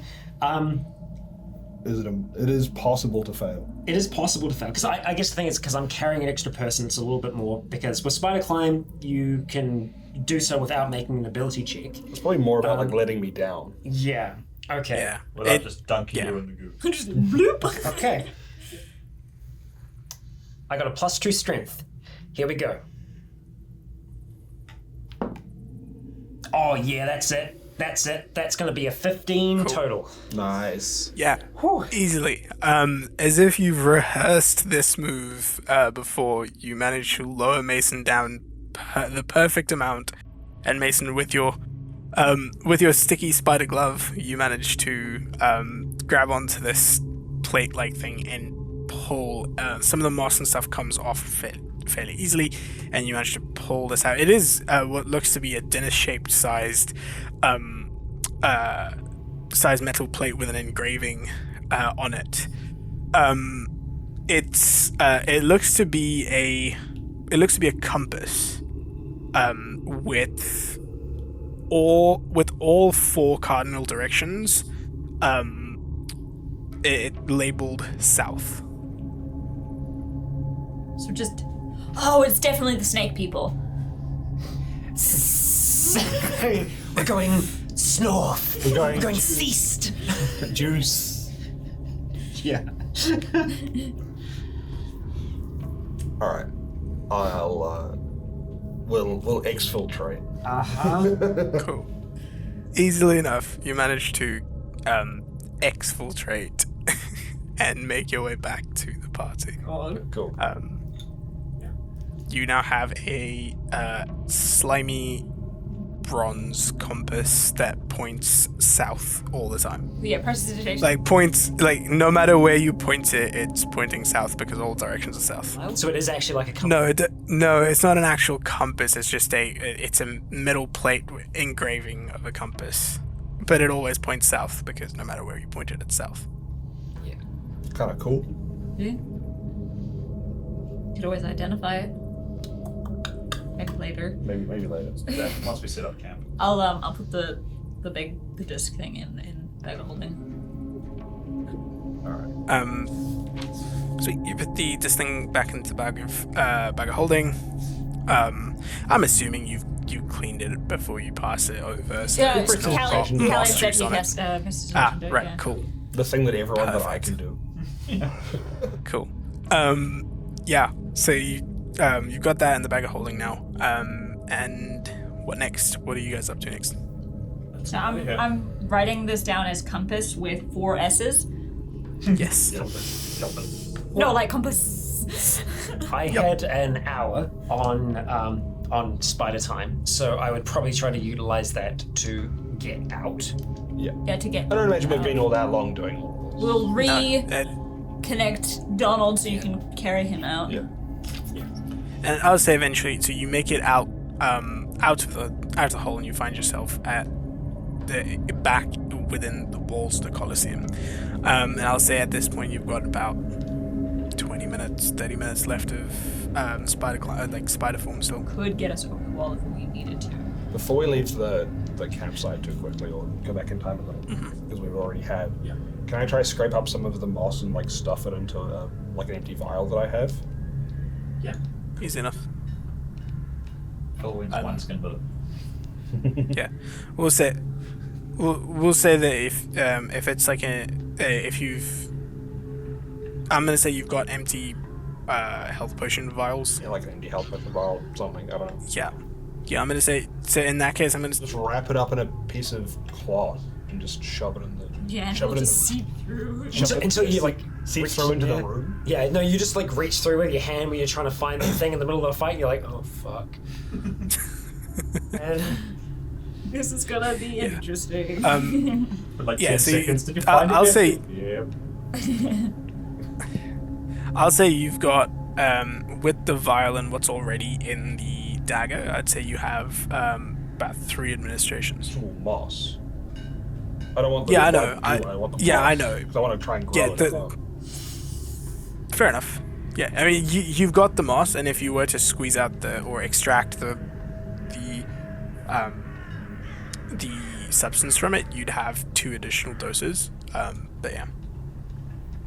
Tripping moss vial. Sick. Yeah, eventually you made it out of this hole, and you are now within the Colosseum walls. As soon as you come out, the sort of dry heat, the desert heat, sort of hits you. It's kind of refreshing after the humidity down in the caves. But as you sort of come up, it does take a moment because the heat hits you. It is like it's not as hot as it was during sort of middle of the day. It is starting to cool down a bit as it is starting to get to the tail end of the day. But yeah, you are up here, and yeah, it is up to you which way you go. Are we wanting to stay here, or are we heading out into the desert?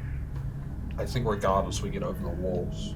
There were smaller buildings on the outskirts of it, on the outskirts of the Colosseum, that we could probably camp in, which is easier. Sure. That way we've got an easier trip out in the morning. Especially Yeah. while Hessel can get over the wall easy and get Went up and over with us. Yeah, good plan. Sounds good. I'll do that. With Spider Hessel, fairly straightforward to get up and over the walls, and Wind shifts. around the other side. You make it over to the other side, and you do spot a few different buildings on the outskirts of this Colosseum. They're in different degrees of disrepair. Like most of them don't really have roofs. The roofs have caved in. Some of them are just ruins of old buildings. But yeah, there's quite a few here.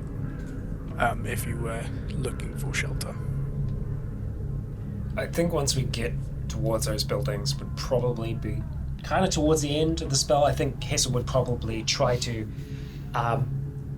reform before it kind of runs out. Can we just put Donald on your horse? Just bones snapping and popping back into place. That went well down there. Where did the other 4 limbs go? Well, they're my ribs. That's what all the legs were, my ribs elongated out. You weren't a spider, you were a centipede, all of your ribs being legs. Gross. Yup. It's Don't like that. interesting. It's still almost necromancy in a sense. Reforming my skeleton into something else, a different form. Cool. I can cast it on others as well. It's So. a skeleton inside my body is already dead. It will be by the time Hessel's done casting his spells. Alright, good. What's the plan? Well, if you would like, I can give us shelter within one of these buildings. I have the tower that I can rise up for us.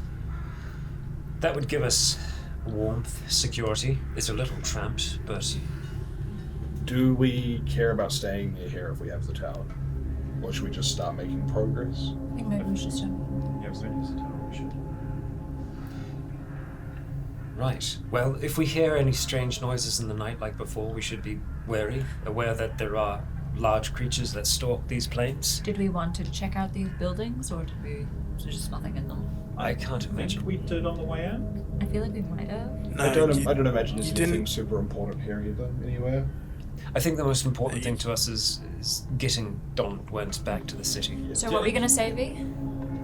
So I was gonna say you didn't look. You didn't investigate the buildings when you came in because you were acutely aware of someone patrolling the. Yeah, I wouldn't mind just quickly Did the invisible guy climbing the wall, was that in the direction of these buildings? Yeah. So yeah. Oh, like he went out. Like he climbed over where the entrance was, and he went out that way, effectively. Yeah. I say we check it out. Keep on our toes. Yeah. I guess the thought process is that anything we find is probably worth less than him alive. Yeah, but he's okay for now, and if we can find any clues as to what's going on here, because I don't really trust anyone involved in this, so you never know. Alright, get over and have a quick look, I guess. Yep. Just walk around with our hands out for invisible people. Yep. Yep. Head to the nearest building. How many are there? You can see about 12 of them. When you look around. They're like really fucked up. Yeah, like you can see 12 buildings in your vicinity. Like there's like, I'd say 4 of them super close to you. The rest of them are scattered out.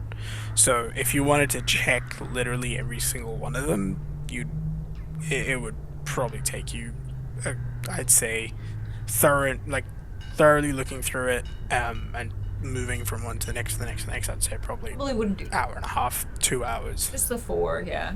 Looks like it might have been a town that's been deserted. What I'll do while I'm here, I know the original one went off with the body after he teleported out. I'm going to cast Locate Object here to try and see if I can detect any golden kunai that are nearby. So I can try to find a specific object, or I can find Mm-hmm. closest of that kind within there. So the idea would be thinking, and not even golden. I would just think kunai, like that kind of shape of blade. I'd be trying to find that within 1,000 feet. Nice. Cool. No clue. As you cast that spell, you feel the sort of the weave around you, and you're acutely aware of anything sort of matching your description. There's this one almost like a strand of the weave. You feel it sort of humming a little bit.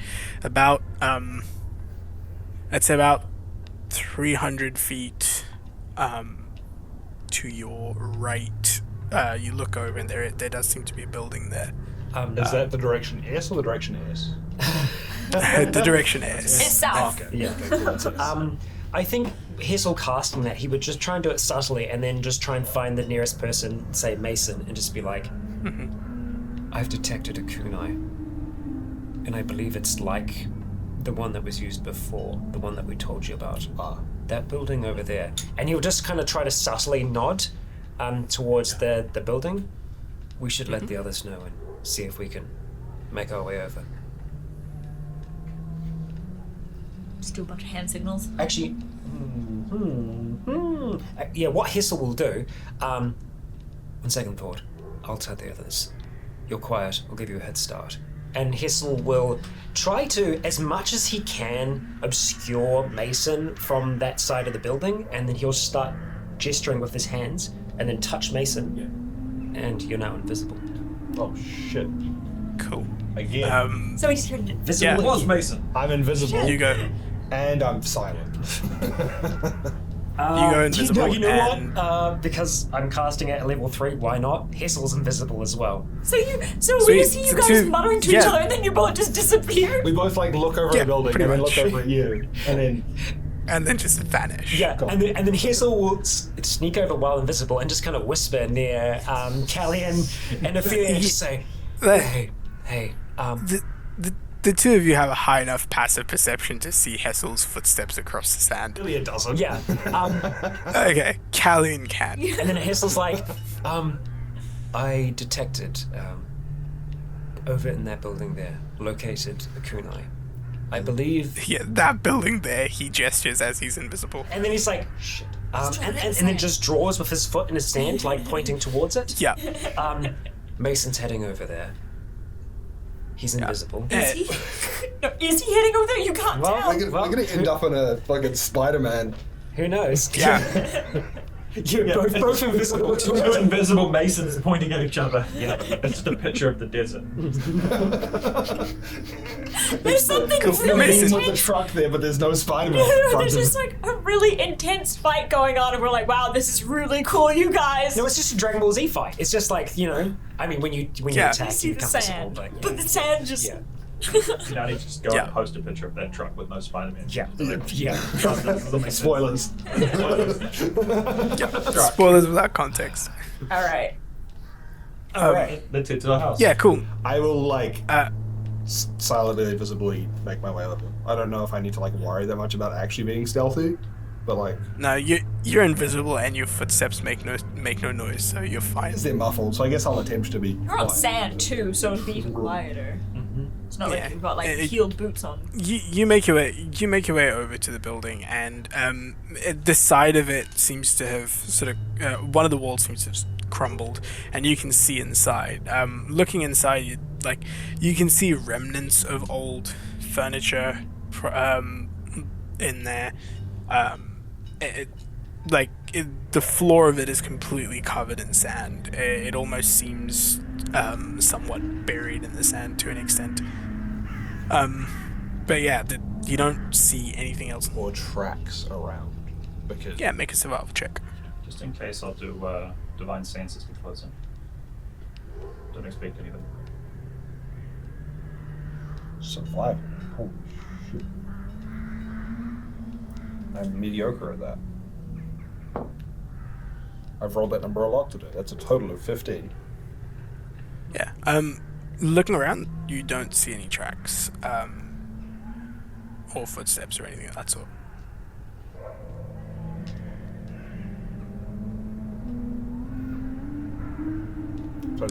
As the it's gonna look really bad when they show up and it's an invisible mason here. as the rest of you start to approach, Callian, you cast Divine Sense. The only undead aura that you get is the one that you're familiar with, and nothing else. Divine Sense. Celestials, things. Do you get Fae as well, being the ancients? Right. Why do I have magical guidance? I don't know, but someone might have cast guidance on you and you probably don't have it anymore. It's concentration, it lasts for a minute, and it's just... No, it's like part of my features. Weird. Huh. Okay. Sorry. So you I'll continue to look You around arrive at this until building people appear. That spell lasts... Oh no, you don't have that spell up anymore. No. because it's a concentration spell. Yep. So, you look around. You can roll investigation to thoroughly check over this building. Not very good. Each of the sorcerers and It is an 8. Cool. Anybody else looking around? Arrive. Yep. Sweet. Am Roll I also investigation. allowed to attempt Yes. an investigation? Are we kind of Because trying you to... can't see Mason investigating. No. I would try and hone in on effectively the area of the building of where I kind of felt like things were at. That's going to be a 9 plus 9? 18? 18. 18. Looking around, you start to sort of carefully move into the building and start to look around, sort of sweep some of the sand away with your legs, and you notice a sort of metal ring within the sand itself. As you sort of go grab it and sort of tug at it, a hilt of a blade comes into view, and you do see a kunai, a old rusted kunai. I will... It's not golden or anything, it's just a very plain metal one, and it's sort of wrapped in the guard is just wrapped with your standard sort of cloth leather. I've got this kunai held up in the air. I think once you're touching see it, we floating can't see kunai. it. It doesn't become it. No, you're not. anything. You can't. When you cast the spell, things that you carry and go invisible. Not when you pick up something. Yeah. Okay, alright. And so Bessel will speak out loud. I think this is what I was detecting. So, does it have a crest pommel? No, it doesn't. It just has a sort of ring. It does mean that Normal kunai. perhaps there is more of a connection that this person has to this place. I've not seen these blades elsewhere on the continent. You're intelligent enough where you would make the connection. This is a weapon next to a coliseum. It doesn't necessarily mean that It's a this weapon has. Yeah, it's a regional thing. It's probably just this is a coliseum, which means. I mean, it's not a there throwing were knife, it's a kunai, which is a specific type of weapon, which I feel like is more regional than... It is, like, the weapon itself is technically, it would be regional, but you get the sense that this being a coliseum where, like, battles and fights took place at whenever this was a thing, you get the sense that if you were to generally look around the area, you'd probably find weapons of all different types. It's free weapon. It's a weapon near a place where weapons are used as tools for conducting the We should say art of golden, huh? fighting. It's a false lead. He did say golden, but it's still it's a general description. Yes. Closest thing of a general description is another kunai. Okay. So perhaps it isn't a of cultural significance. It does have a secondary effect though. Stab someone. Or it was some time ago, perhaps whatever order of assassins this is originated from Policians or further afield. Hey, Hey, the body of the person that Mason killed, the scout, they're still there. No, they were. Oh, No. the scout that The was scout, the from one the that wall. was on the wall. The dwarven scout. Yeah. Yeah, I mean, Did search the Yeah. bodies. Did though. we? Because you did speak with Dead. no. You spoke with Dead within. I think you extracted its skeleton because it told you nothing. That's right. Yep. So no. So it's no, it's not still there.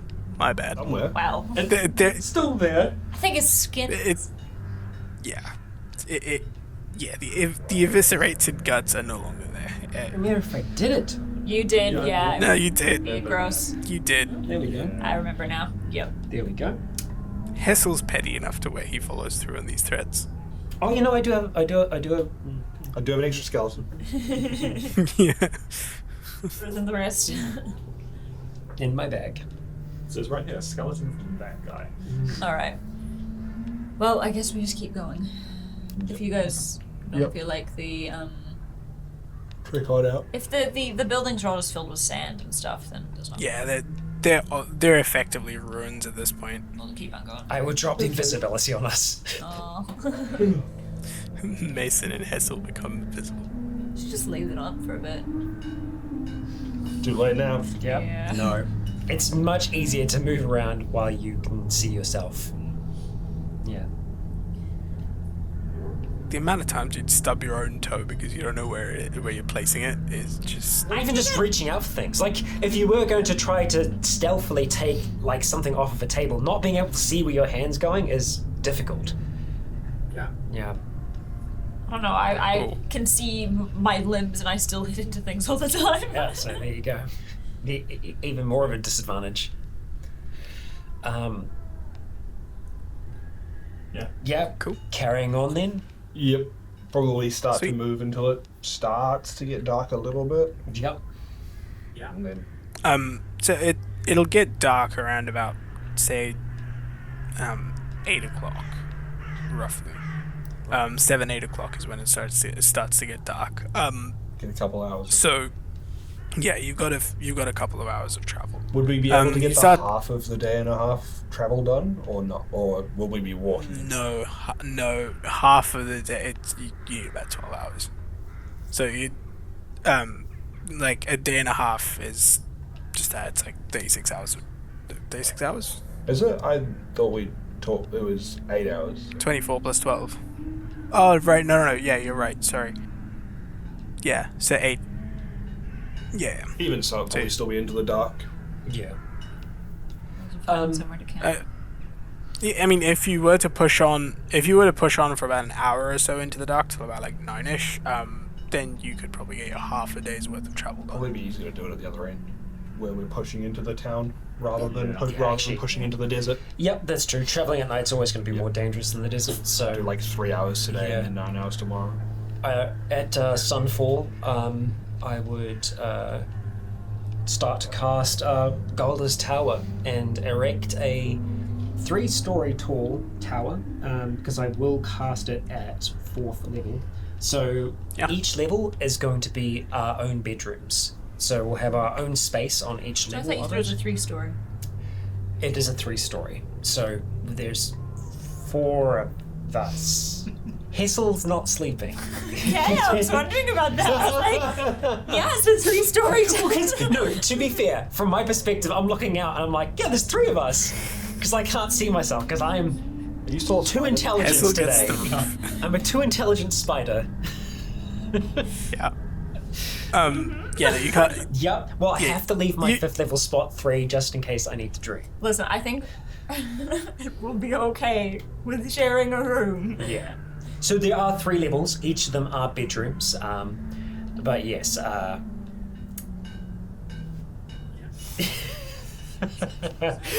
think Hessel would do it and just. Yeah, I think Hessel would do it and just forget, and then be like, yes, that's right. Because do you need to sleep? Yeah. Alright. I don't dream. I just Doesn't mean kind you're not sleeping. I just close my eyes, bro. I don't need to be that comfortable. I'm alright. Hessel has tattooing to do anyway. You can share with Donald. Yes. Sure. I feel like might kill him, but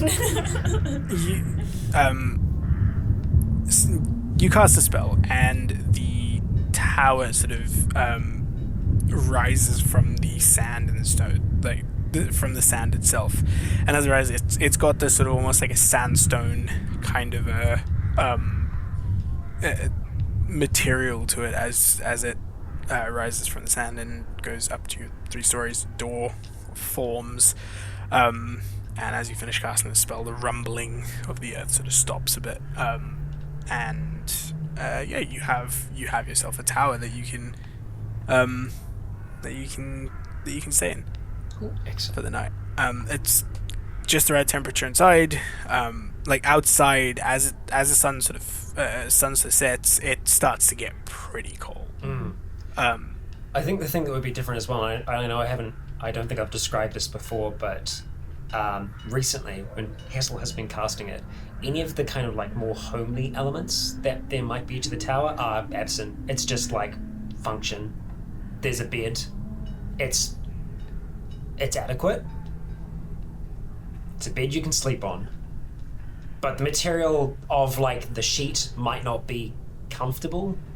It might be slightly abrasive against the skin. It's just enough to cover you. But it's warm. Yeah. Yeah, it keeps you at just the right temperature. Impressing. Cool. Yes. Once we are set up there, I have a little bit more work that I need to do on inscribing the teleportation circle spell. Shouldn't take me too long. After I do it, I will rest, and then I'm happy to rise on watch. I'm also happy to set a watch outside. That might be a good idea. Or we choose to remain in here. Bones still might attract other things out there in the night. There's no windows in here. No. Why would you need to see outside? Right. It's hard to watch Yeah, we're just like, I'm awake. without seeing. Oh, you can watch. There's a roof. You can watch from There up is top. the roof thing, yeah. That's how everyone fucking, like, left that one time. Yeah, everyone just snuck out through the top floor. Yeah. Yep. Yep. Well, I'm going to get to work. I will keep an eye on Donald. Need to have a look at that weird compass before you. Ah, Ooh, yeah. plate. Yes, that's right. Happy to have a look at it. And I will spend the time ritually casting Identify. You cast Identify, and it is not magical at all. This is a very nice plate, and plate alone. Not to say that it isn't useful, or there is. I mean, it's kind of heavy-ish. Like you could probably hurt someone with it if you swung it hard enough. Can be used to potentially kill a man. Get plate. Yeah, just Hazel hands it back. Yeah, you could kill someone with this. You've been served. Yeah. Yes, there is also the chest. Perhaps. I'm curious about that. Perhaps yes, you might be able to puzzle at it among yourselves. Sure. Yeah, You're why not not? interested? I would rather complete this spell, make sure that it's intact, so that if and should we need to, we can extricate ourselves fast. Cool. And Hessel will find a secluded spot, as secluded as you can be, in a tiny. Well, you can tower. be on one floor, or we can be on the floor, Yeah. you know. And he will just be tattooing in the corner. While we're all sat on the bed looking at this puzzle box, I'm going to get my very large and comfy duvet out. Oh, the one that just keeps you at the perfect temperature? And you And I'm going to make the bed comfortable, not just bearable. Yes. Even if I fold it up for It us is to now just sit a on for now. comfortable Yeah. Everyone just puts their feet under it. This is nice. It's movie night. Yeah. Movie night with the puzzle box. Yeah. Fucking nerds. Cool. Hessel's tattooing away. Mason's gotten comfy with a duvet. And Ophelia is. No, The three of us the on the three puzzle of box? us are looking at the Yeah, puzzle puzzle box. box. Oh, okay, puzzle box. cool. So all three of you are We're through just the puzzle. crowded Cool. together looking at it. I was just making us come. So when it inevitably explodes, we'll all die. Exactly. That's what I was thinking. If it's like the Ark of the Covenant and you all die, then I can, bring you guys back. Yay! Well, you can take our bones. Exactly. I'm bringing you back. God. Cool. So you can, Ophelia, you can roll an intelligence check with advantage, seeing as Callian and Mason are assisting. How many different they're on the rotational lock things. How many different symbols are on each of them? There's 4 on each dial. 4 on each dial, and there's three dials. 3 dials. There's not even that many to try. You could just try all of them. Just pick it. Bypass the lock altogether. 21. I have a key. 21. 21. Yeah, cool. You get this is a lock mechanism that the symbols on it. You get the sense to open it. You would need to get the symbols in the right order. It's a password or passcode system. On the leftmost side is the 4 elements: water, earth, air, fire. Symbols for each of them. The middle one has 4 symbols of the moon. So one is completely blank, one is a crescent moon, one is a half moon, and one is a full moon. And then the last one has Cardinal the direction. 4 cardinal directions: north, south, east, west. Okay, what direction, can I just... You've got the map on everything, but it doesn't actually have, Did one of us have an actual compass? Like a proper compass? Pass. No, I don't think so. Okay. We just kind Does of... anyone have adventurers kit or I something? mean, technically... That No, might you've have got a scholar's kit Yeah, or okay. a scribe's kit. fucking nerd. And sorry, what did you roll in your intelligence check again? 21. Looking at these symbols on the lock, you are acutely aware that you've seen 2 of them within that cave system. So you saw the shadow that sort of looked like a half moon Oh, that's true, on the yeah. wall, A crescent and moon or a you half saw That's right, yeah. it was a half moon. It Okay, was listen, like, it has been yeah, no, I know. months. There was the hole that you could see. It was like projected Yeah, thing. okay, so I'll Yeah, put the shadow was a bit off, so it was a half moon. I'll Yeah. put that to the And half moon. the plate, Lots of and the plate has 4 souths on Yeah. it. So And there were you're acutely pools aware of you've got. stuff. That's like water. Well, yeah, I might You could try you could process water. of elimination it, right? Yeah, so I've got There's 2 only of 4 them. options. So Yeah. I will Do go fire through... last. I will do fire last. Doesn't blow us up. Yeah. Just in case. I'll put it at water and I mean there's only three options there, so I'll put it at water first and see what happens. Yep. So you leave out water first. It doesn't open. Okay, then I will put it at earth. Earth. You switch to earth, and as you switch it to earth, you hear a click, and this box opens. Okay. Yeah. It is now open. As you open it, the inside it's about that big of a chest, and as you sort of open it, the inside is sort of lined in velvet, effectively, and inside there are 2 rolled up pieces of parchment. All right. I'm just gonna quickly check for traps before I touch anything inside of it. Should have done first. Investigation check. I am going to use the feature that I just figured out that I have, which is magical guidance. So I'm gonna re-roll.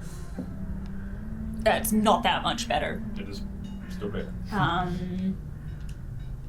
What is this? Investigation? 10. 10. Cool. So, looking around the box, you don't notice any traps. It seems fairly safe. Cool. It probably isn't, but have a look.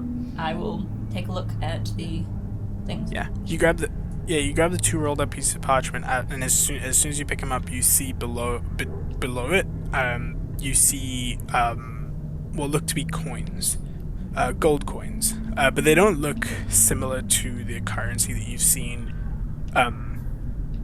used throughout the world.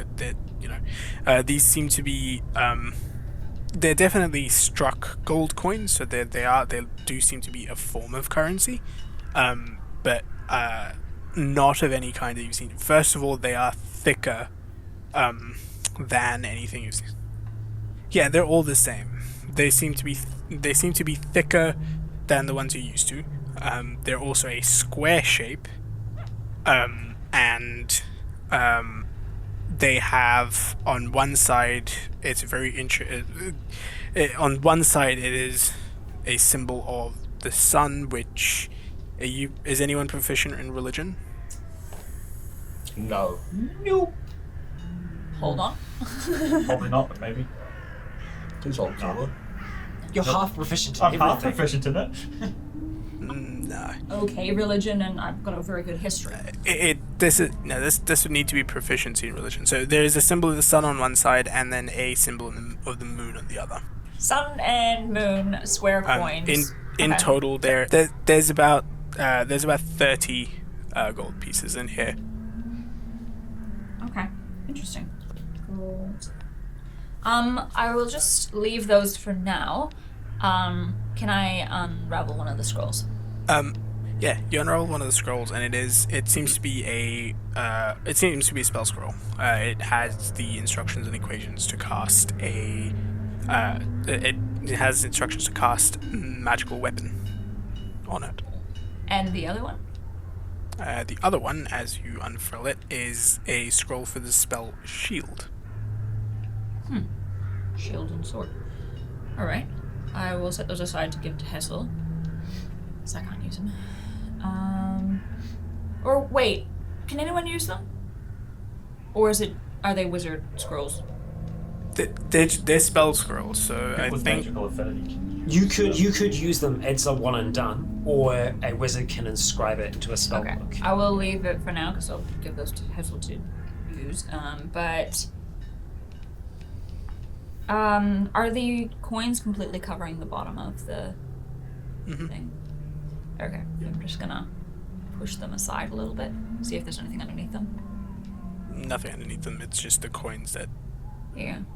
I will take the coins out for a minute and see if I can lift up if there is like a false bottom or anything. As you sort of tap it, the bottom of it does move. It is a false bottom. As you open it, there is there's a folded up piece of what seems to be very old parchment. Very carefully. Yeah, you open it and sort of very carefully unfurl it, and it seems to have it's a what seems to be a not a handwritten note, but a note which has been like the letters. You can't read the letters. They seem to be of a language that you don't quite understand. Manifest inscriptions. Oh no, wait, that's not actually learning. I can't actually read it. I can just make them go. But I'm pretty sure that Hessel has. I think Callian does. I think Callian might. Callian can comprehend. Can you have comprehend? Do you have I can.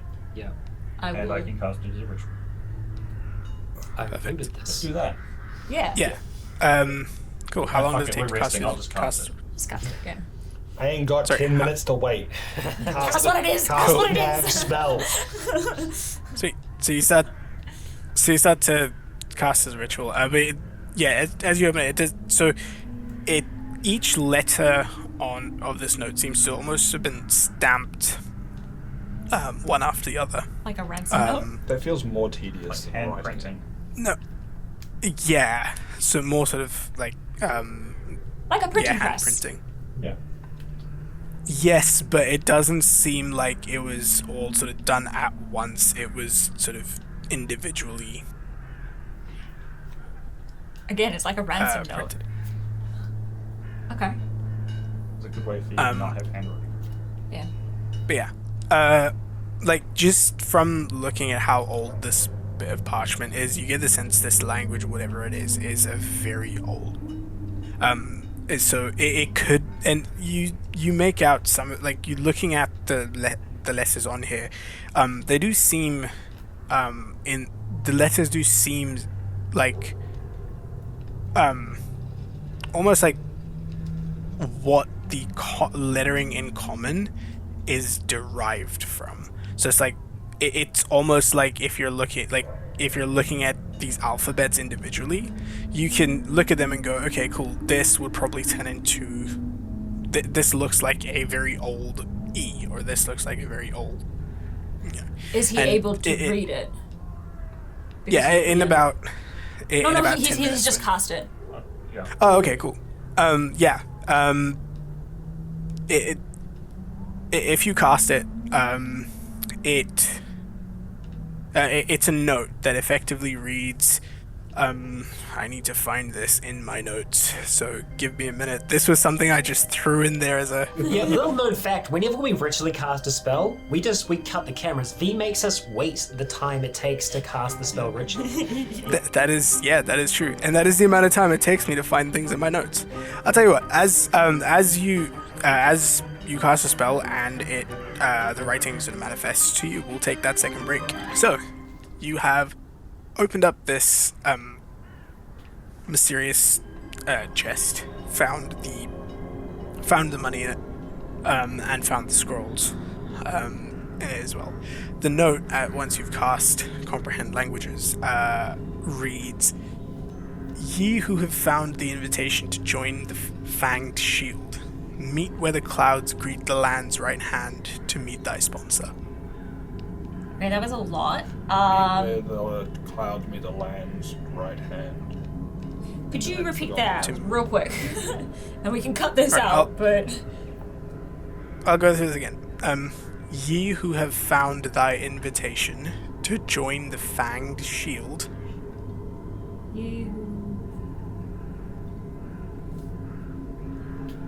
Meet where the clouds greet the land's right hand to meet thy sponsor. Just copy that and paste it in the chat. Yes, I will copy and paste that. I will copy and paste that in the chat. The ground's right hand. The land. The land's right hand. Yeah, just chuck it in the Ritualcast chat and I will copy it from there. Do either Fang Shield or Land's Right Hand ring any bells? Not that you're aware of. I think this is old. Yeah. The only reason the scrolls aren't more degraded is probably because they're magical and Yeah. It's possible. And to that point, right? Like when you look at the scrolls, that you found, some of the sort of formatting of it is unconventional, right? Like you've seen spell scrolls before. You've seen that there is generally a universally accepted format in which these scrolls are set out. And this is formatted differently. Some of the runes and equations that are laid out in these scrolls for the spells, like you identify them as being the spells that you're aware of, but it's again the runes. They're older versions of the arcane script that's used today, and the only reason you know what it is because the arcane script hasn't evolved a lot, because they're very precise runes, and it's a very precise language, effectively, arcane script, because manipulating the weave without having some sort of direct connection to it is a very, very precise skill. Interesting. Land's right hand makes me think is probably not probably. It could be a mountain formation or something. That looks like a hand. Yeah, it could be like a peninsula. Yeah. And also the code on the box, the Earth, Heart, Moon, South. What does the symbol for Earth look like? Because I'm just imagining the fucking. It's just mountains. Mountains. EIUF. So it was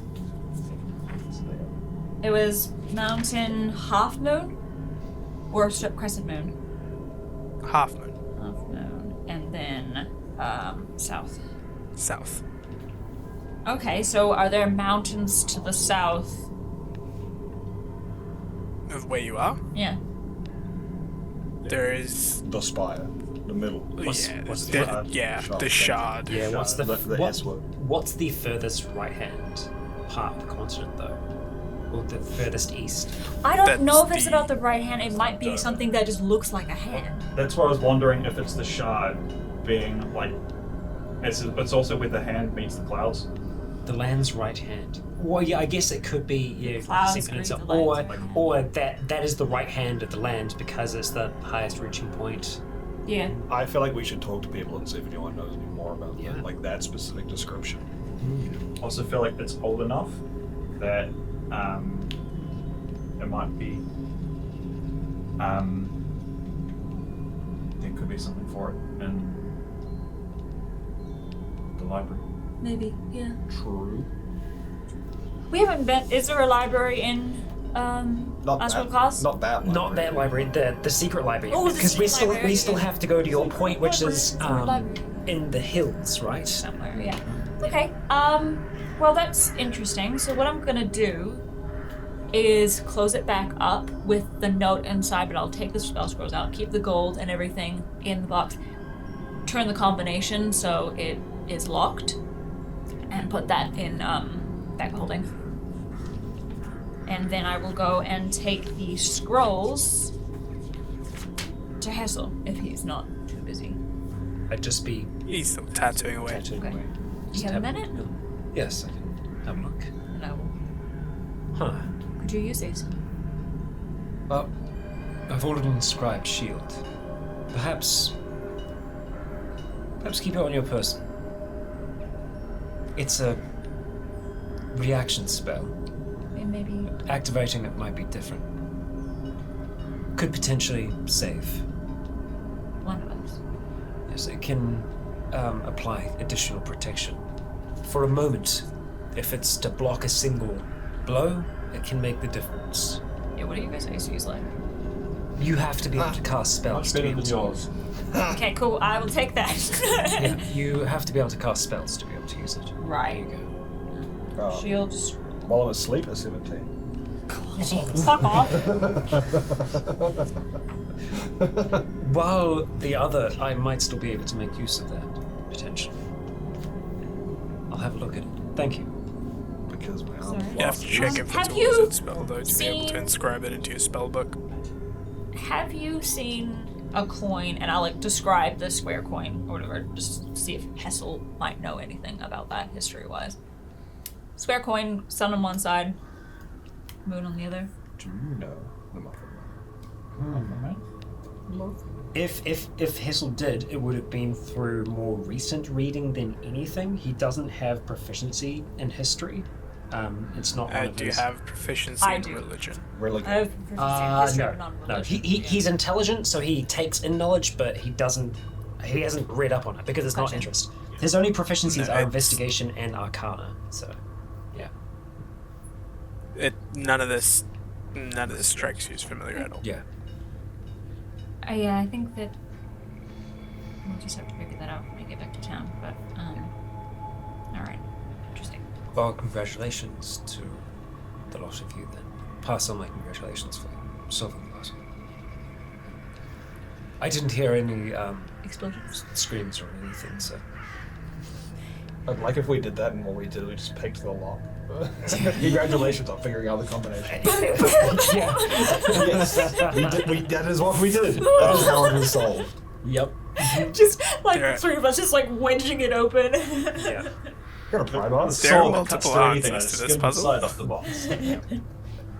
So what did you say, V? So there are multiple answers to this puzzle. One of them brute force. All that reminds me of is who was it? Was it other Scott with you had that game where it was like the thing was like there was a puzzle box and you opened it and the puzzle was like get to the end of the thing and all he did was just like take the puzzle box and just smash it in the ground and be like, okay. Oh yes, yeah, no, I recall. Yeah, that's right. Yeah, no, it was like Everyone else is trying to like modern problems, ancient solutions, etc. All right. In that case, I think, are we doing watches or? Probably should do watches anyway. It makes sense to, if you find a spot up top, should be comfortable enough. I can take first one. If you guys are good with that. I'm happy to take later. Okay. I will go up on top and just kind of huddle in the cold. All right. If you're taking first watch, make perception check. Oh, that was nearly a lot better. 8.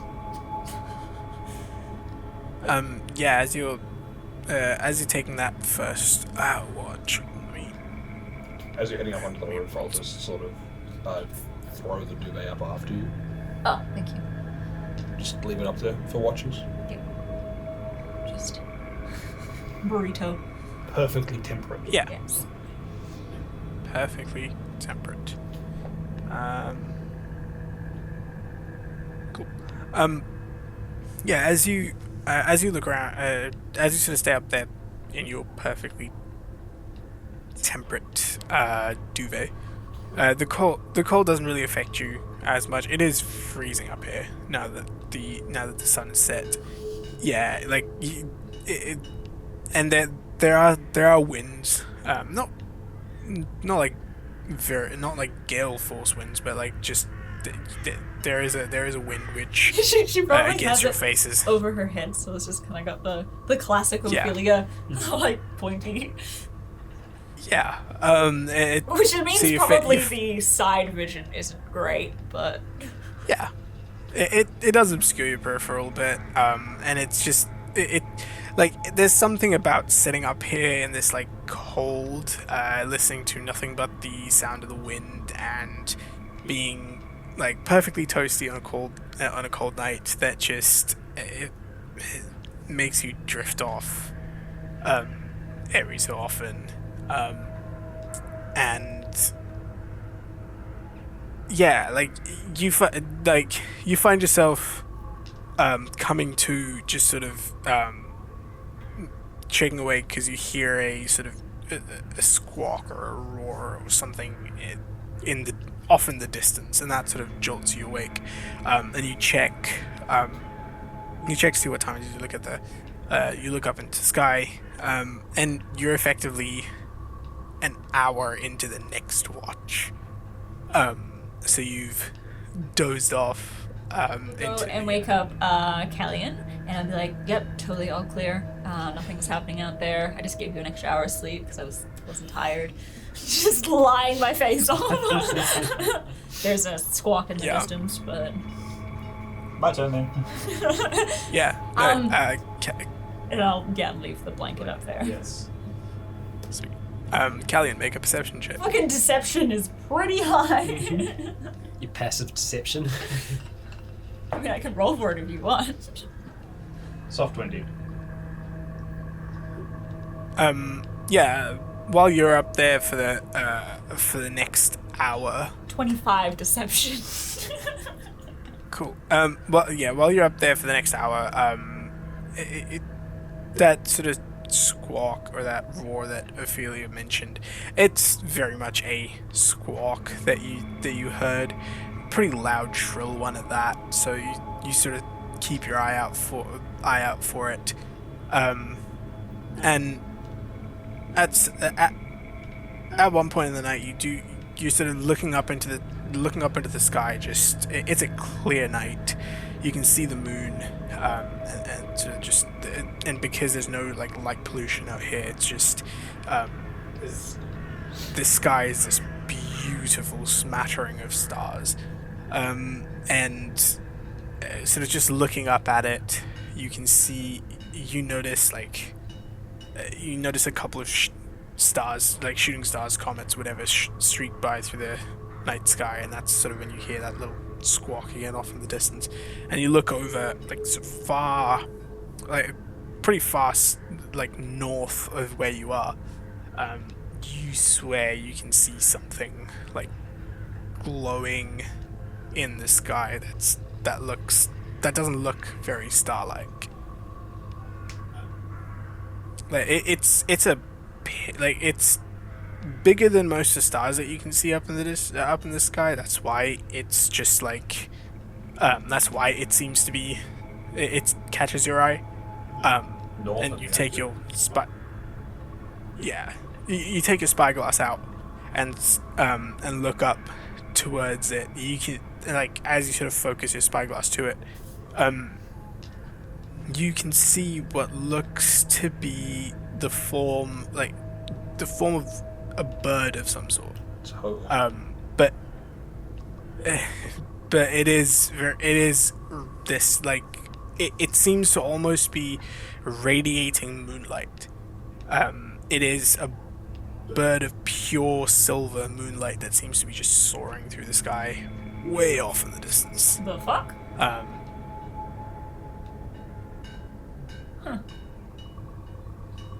The egg that I have been cradling for most of this time is just like, mother.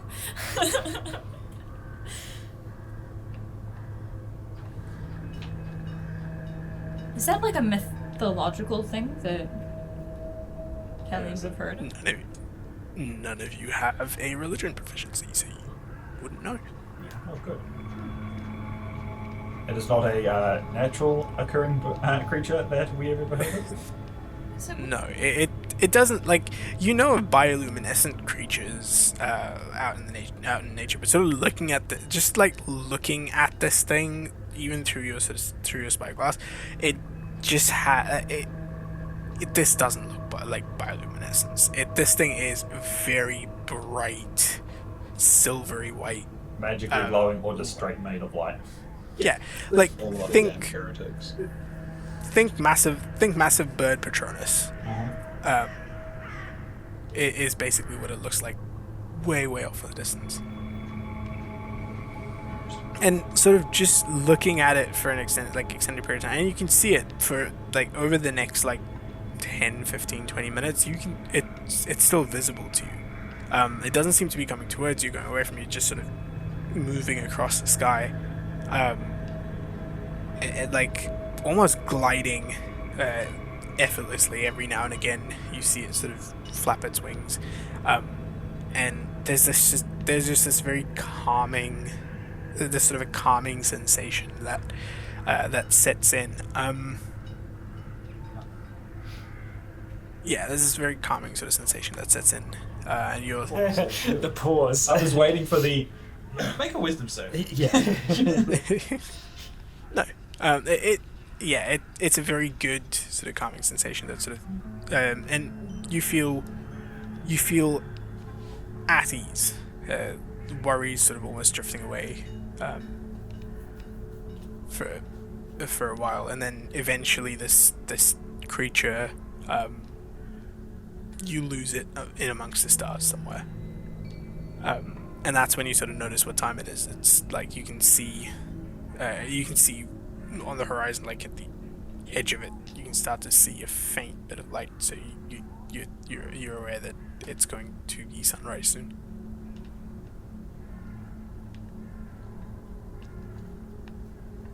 I go. Does that mean that like a whole shift has been skipped at some point? This should be fourth shift time. Yeah, so Ophelia effectively, it's you're taking 2-hour watches, right? So Ophelia effectively did an hour extra, so it's about 3 hours.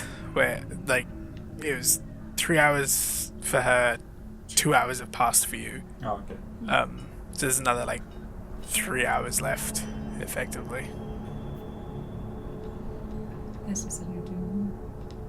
I suppose I just continue down the line and get Mason. Yeah, cool.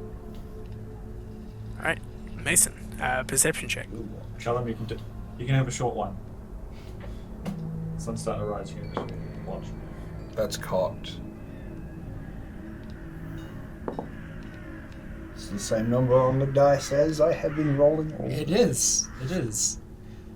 Some would say it's the unlucky number, but it's working. A total of 15.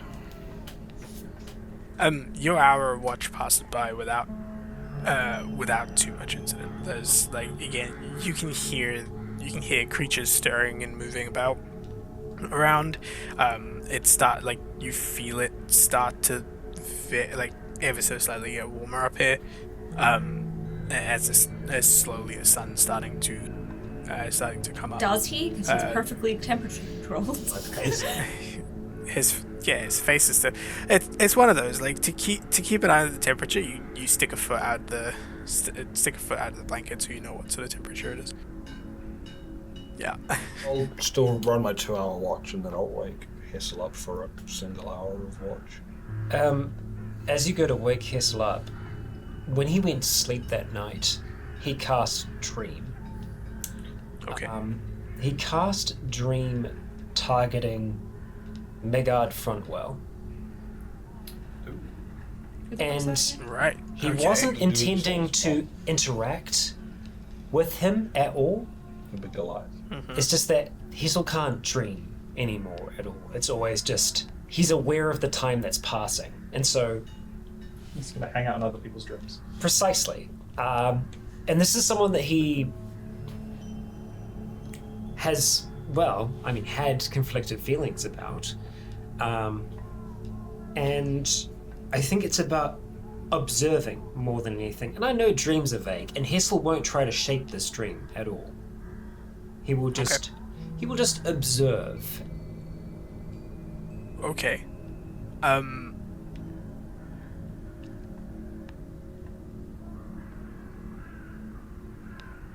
Okay. All right. You arrive. You arrive in the middle of what looks to be this massive battlefield. The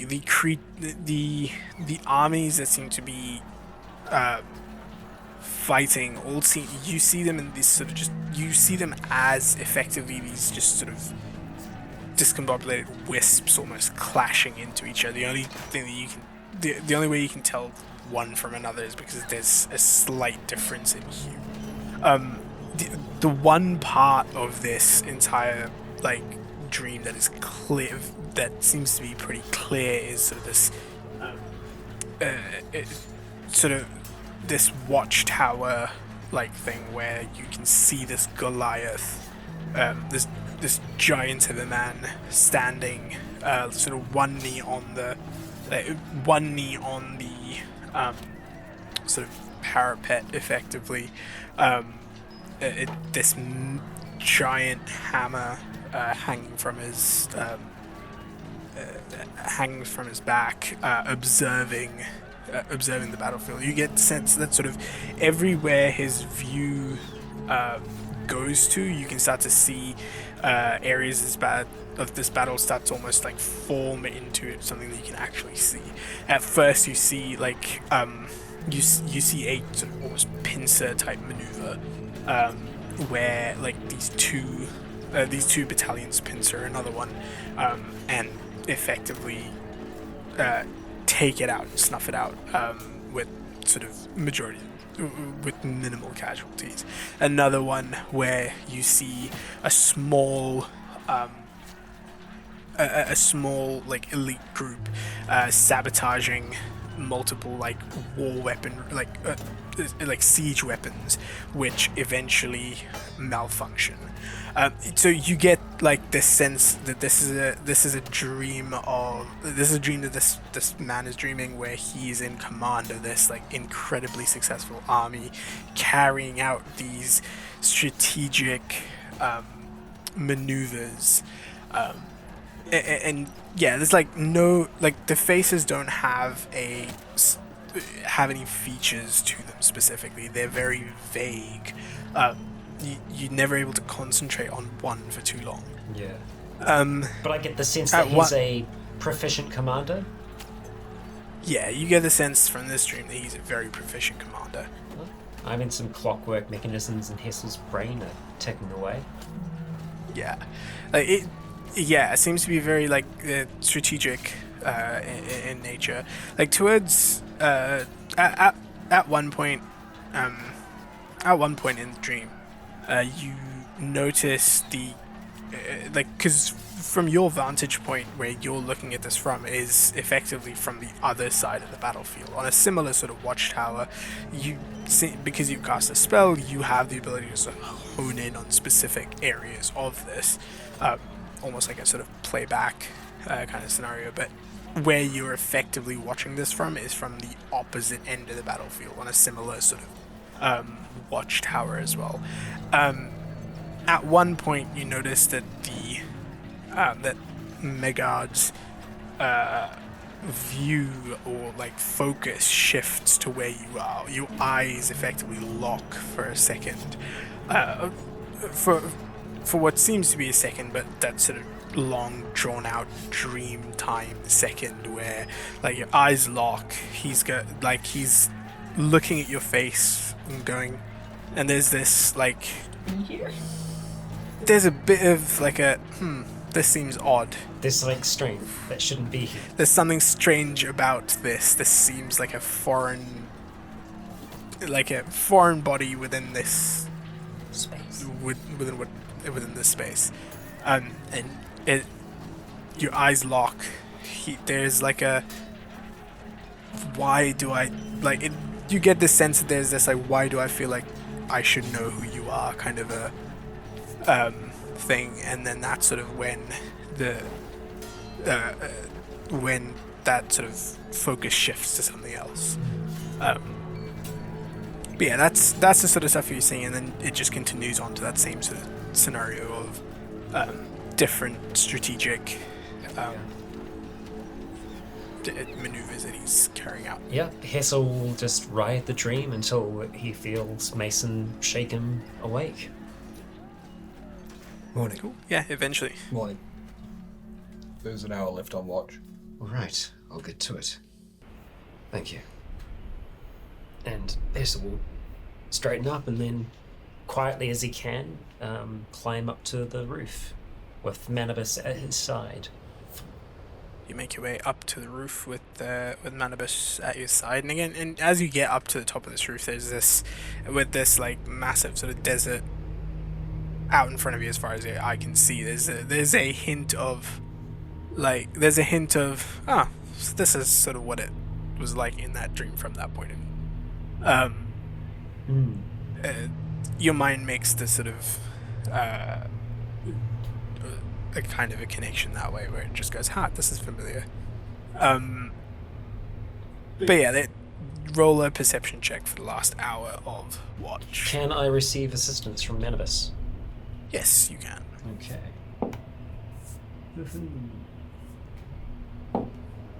That's better. 12. 12. Yeah. Looking around again, like the sun is slowly starting to come up now.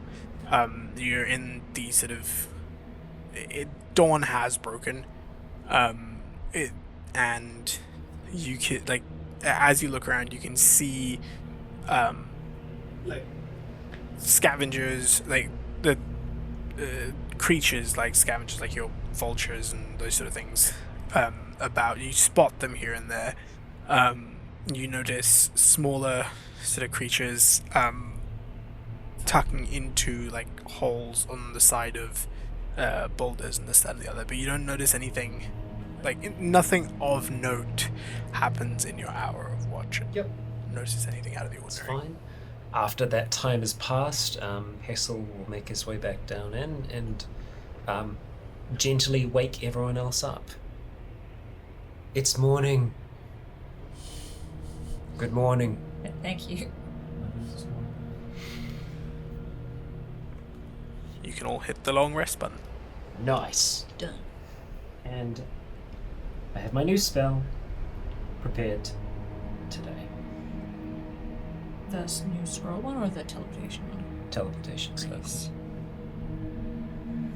What was the other one? So there was the shield spell and the Magical weapon.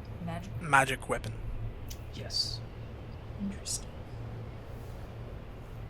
Trust everyone slept all right? Yeah. Good. We're planning on continuing on foot today? As far as I know. Good, yeah. Yep. Checked on Wen's pulse. Make sure he's still alive. He is still alive, but like his pulse is getting a bit stronger, but he is still very much out of it. You have no idea how long he's been sort of stewing in that, like. Gross. Yeah, trying to like break up some rations and some water and try and just make some kind of food paste that we can mush down his gullets. Baby food for the baby. Yep. Yeah. Easy enough to do. You manage to feed him in one way or another. And yeah, that. A little bit. Yeah. Hessel polymorphs into like a bird and baby bird to, you know. Stop! Stop! There. That one creature from The Last Jedi where you can just kind of milk and yeah. Yeah. I like this. Let's get on the road. Yeah. Let's go for a walk. Cool. Back home. I will collapse the tower after we have left it. I will return it to the sand. And it just it goes back into the ground, and it's as if nothing was there, nothing was disturbed.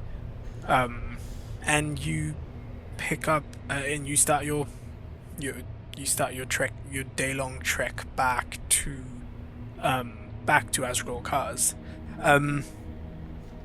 I'll get, because you've done this journey before, I will get any one of you guys just roll a d20 for me, to see if anything of import happens throughout the day. 10, right in the middle. And then I also, okay, so 10 first. Okay.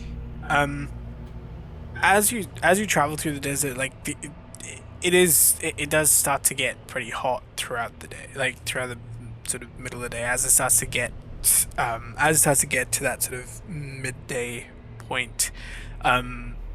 You're down one water skin effectively, and you have to ration whatever water you have. So I'll get everybody to make a Constitution save to see if I have heat dehydration sets in. resistance. Does that help me at To all? Fire heat, resistance. but not to heat. Yes, but this is more to see if you get dehydrated. Yeah, because I get this Because of first. a Because like shortage of you'd water. probably be wearing your blanket anyway, right? That But might help me not get dehydrated twice as I quick. rolled 2 9s. That's funny. So Rolling with Con save. constitutions. Yeah, con save. you roll twice. 15. We were saying it's not advantage for that because It's not advantage. This isn't a heat. Rolled 2 9s, so 15. yeah. Yeah, cool. That's fine. Yes, plus Sorry? plus an additional 4. 'cause, Oh, So 19 for me. I don't need a drink. Natural 20 for a total Fish 23. man don't drink. Nice. Cool. Sorry, I just auto. What did? Was that a roll? Well, I technically rolled it. And it's very cocked. I don't know. That's landed. That's perfect between a 13 and a 1. You could argue that it's cocked. I would probably. If it That's- landed flat, that's still a 1. That's super cocked. It's not. I managed to land it in the trough In on his between, yeah. thing, Yep.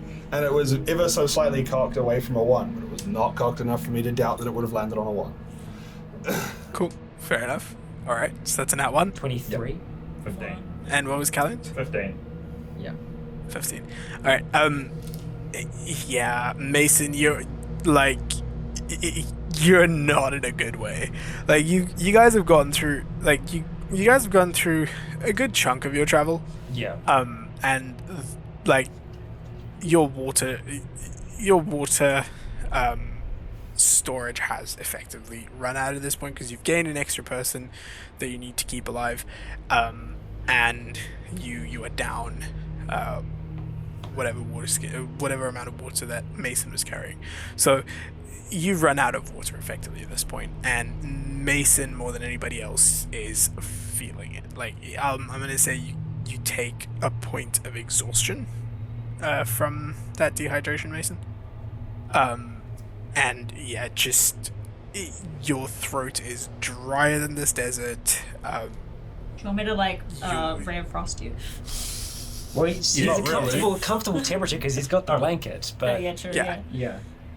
Yeah, comfortable temperature, but it's just you're starting to see the heat lines, and that's tripping you up a bit. Just it's not comfortable at all.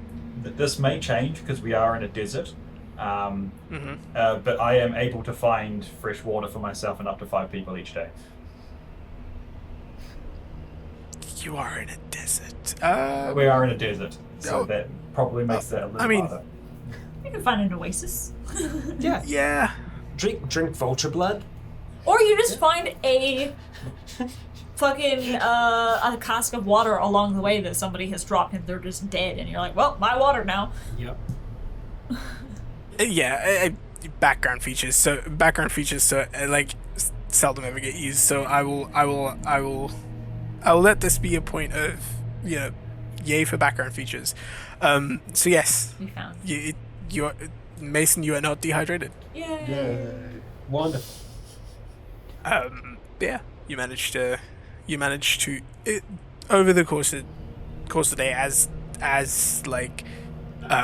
it starts to get to about 3-4-ish in the afternoon, in the evening, you see the gates of Asgore cars, and eventually make your way back through them. As you enter, the gates open, let you in, and and you're in the sort of main sort of area of Asgore cars. So we probably want to. The lanes, as they're called. We want to go straight to Arania. Yeah, I would probably take out one of the old ratty skeleton cloaks and I'd just throw it over Donald Went on the mount, just so he's covered from sight. Good plan. Yep.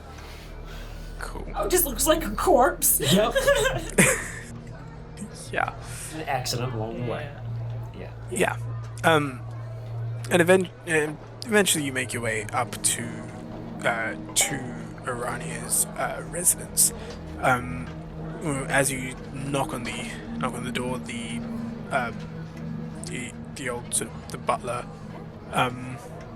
aide, whatever, chief of staff, whatever you want to call him, he opens the door, recognizes who you are, and ushers you through into. Are we at her office?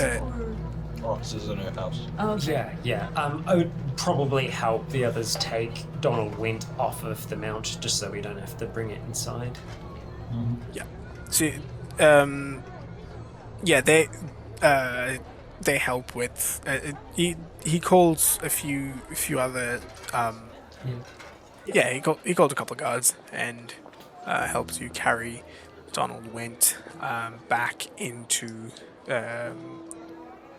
Lady Rolzer's chambers.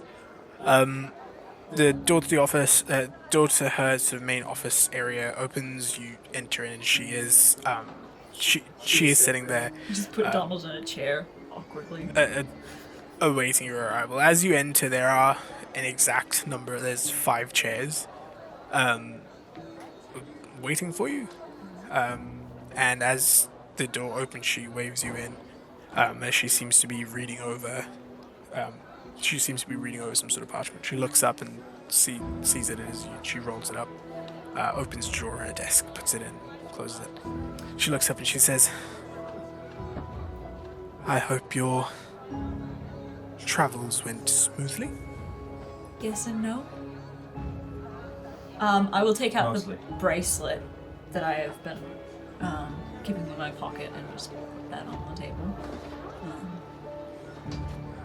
He's still alive. Right. He's come in contact with quite a large amount of poisonous plant in a cave. He's probably going to need to come down naturally off that. Removing it forcefully will probably kill him. Understood. Do we know what kind of plant, what kind of toxin? We don't know what it is, but we have some. We've seen It's like a That would moss. be- and experienced moss of some kind. some of the. A sample would be most useful Yeah. if you can provide it. There were some complications, potentially. I think we probably would have talked, sorry, out of character, I think we probably would have talked as we were coming up, just being like, what do we want to tell her? Everything. Okay, cool, then we tell her. I'm fine with everything. Yeah, if you guys I are all don't know good with if that. I don't think there was anything that we needed to. That was hold one of the back, reasons but- why Hessel wasn't talking, because he knew if he was going to talk, he was going to talk super plainly and Yeah. and explain everything. But Ophelia would have just checked with everyone to be like, hey, is it cool if I just give her like a rundown? I'm fine with everything, even though I look like a whole piece of shit, but that's fine. I mean, it clears your name if they ever find out from the Yeah, other side. you have an excuse, you have an alibi, sort of. So yeah, we'd tell her If they believe it. what went down, As the you- other guy, etc. Don't tell her about the chest, though. Okay. As you're recounting the entire ordeal, she doesn't speak. She's listening intently. She doesn't stop you to ask any questions, anything of that sort. She just lets you talk through the whole thing. As you finish talking, she takes a couple of moments. You see her sort of collect her thoughts, and then she says, "So, to make sure I've understood this correctly, the emissary or person of interest from Vig Baldur was assassinated, and the assassinated body was taken by someone who'd come looking for him, presumably someone in a similar capacity to you." Yes. Not great. Do you have any description of the assassin aside from the fact that he looked like Oh, Mason? He only was using a knife. yes, only the blade. It was a golden kunai. There was a specific crest that was on there. I couldn't quite make it out. Did Your she make that face? Her face tells me that you might know more. Yeah, her face. It's She's like, ah, fuck. yeah. There's like a very there's a very distinct. And again, you've interacted with her before. She doesn't wear her emotions on her face. She's got a very stern, very poker face. Doesn't let you know what she's thinking kind of person. And it drops for a second. She goes. She reaches down, opens a drawer, grabs something, and puts it in front of you. You see in front of you what looks to be a golden kunai that has on the hilt the crest of her house. Oh no.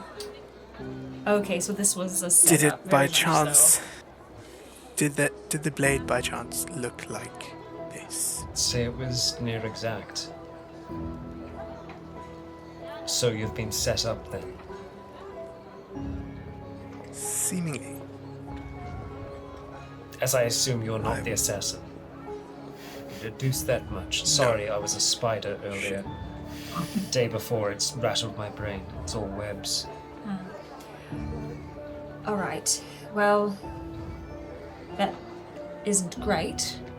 For extra information that my compatriots may not have said, the dagger was left in the body, so I was informed. It was So- taken with. Specifically. The individual that was with us briefly, Samuel Bosco, I believe his name was.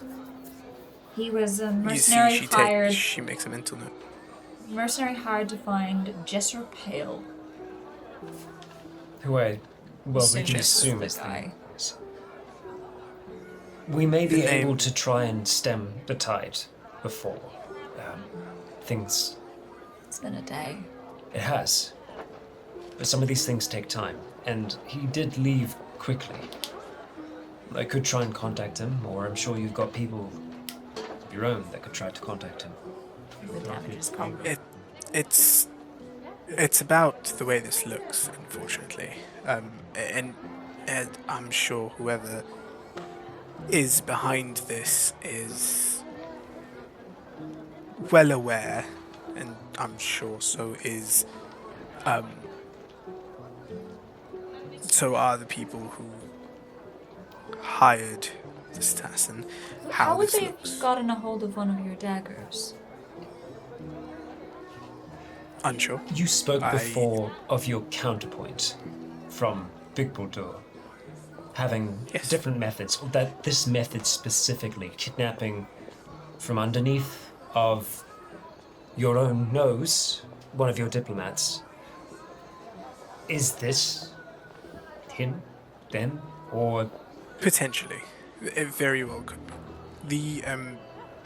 And I'm fairly confident that this is something that will get used in peace talks unless this is nipped in the bud, so to speak. I'm going to be... The options I have in front of me are either be accused of this and things spiral and get worse between us and Vig Boldor at the summit, or I would need to get ahead of it and demand a trial of sorts. We do have. There are people I can rely on to make my case, so to speak. We do have one thing we know was the assailants, the syringe he used to knock out our friend. Yes, we still have it. Yeah. This we can be sure wasn't. It's not ours, and I don't know if it means much to have us as witnesses, but, be willing to tell. Oh, you will definitely be required your presence will be required at this trial. As you were... There. Unfortunately, Mason, you will most likely be the prime suspect. You will be summoned for this trial and it seems like the most viable option in this scenario. Do you? I will make the necessary requirements to declare that this has occurred. The trial would be in front of a jury of both citizens from Asgard Kaz as well as Vig Boldor,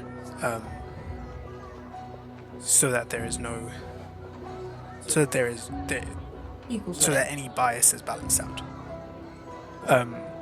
Is there... I'm sure there is. I'm sure that you have many enemies. No offense. But... do you know of anyone close to you who would have access to one of your house's daggers, who would benefit from a war starting? Or from your downfall, I suppose? It could just be copied. It could be. That's It true. might not be an actual one. It could just be a cutscene copy. yeah, if you have an inventory, If- it'd be worth checking. If it was used in such a manner, the likelihood is that it was an original. For someone to answer your question about someone who would benefit from a war, this could be nothing more than a handsome reward for any number. And where financial gain is where financial gain is a possibility, pretty much anyone has a price. It's an unfortunate side effect of being in the position that I am in. If you don't have enemies, you're not doing your job. Right. Crass as that might be, it is true. It will take some time for us to prepare this trial and case. I will alert my counterpart and in Big Baltimore, and we will begin proceedings for said trial. How long? We have roughly about a month before we would need to be present in front of the jury. Maybe a bit longer. Nothing immediate. Where? You will be summoned. It would depend on whoever the judge is that is assigned. The judge will most likely be someone from the Vaksha dynasty or Voxmore's judicial system. So a neutral party then. Neutral party. That's good at least. Right. Very sorry to bring you the bad news. It's an unfortunate side effect of the game we play. Are you aware There is a matter of... Sorry, are you Yes, aware go ahead. of any creature or a group of assassins, whatnot, who can change their form in this way? There are quite a few such individuals all across the land. Shapeshifting is an ability which... It gives you a bit of an edge when it comes to this line of work, so to speak. If the only descriptor is that this person was a shapeshifter, it's Doesn't really narrow it down. it doesn't really narrow it down. Well, we know the truth of the matter. We'll be able to make that truth seen. It would benefit them to see the truth. It would, and however, both sides have a bit of an ego, and that tends to cloud judgment. We can only hope that rationality will prevail. As do I. Try to check on it. Good plan. Make an insight check. What are you trying to... I'm looking for how Percent. worried she is about the situation. Yeah, roll insight. Oh, mate. You got lots of things in your mind. No, I don't succeed. That's a Is that an out one? nat one. You have no idea. Like, she slipped up once, and then not again at all. I trust that if we were to leave the city for a brief time, you would not assume that we are fleeing. No, you have done well.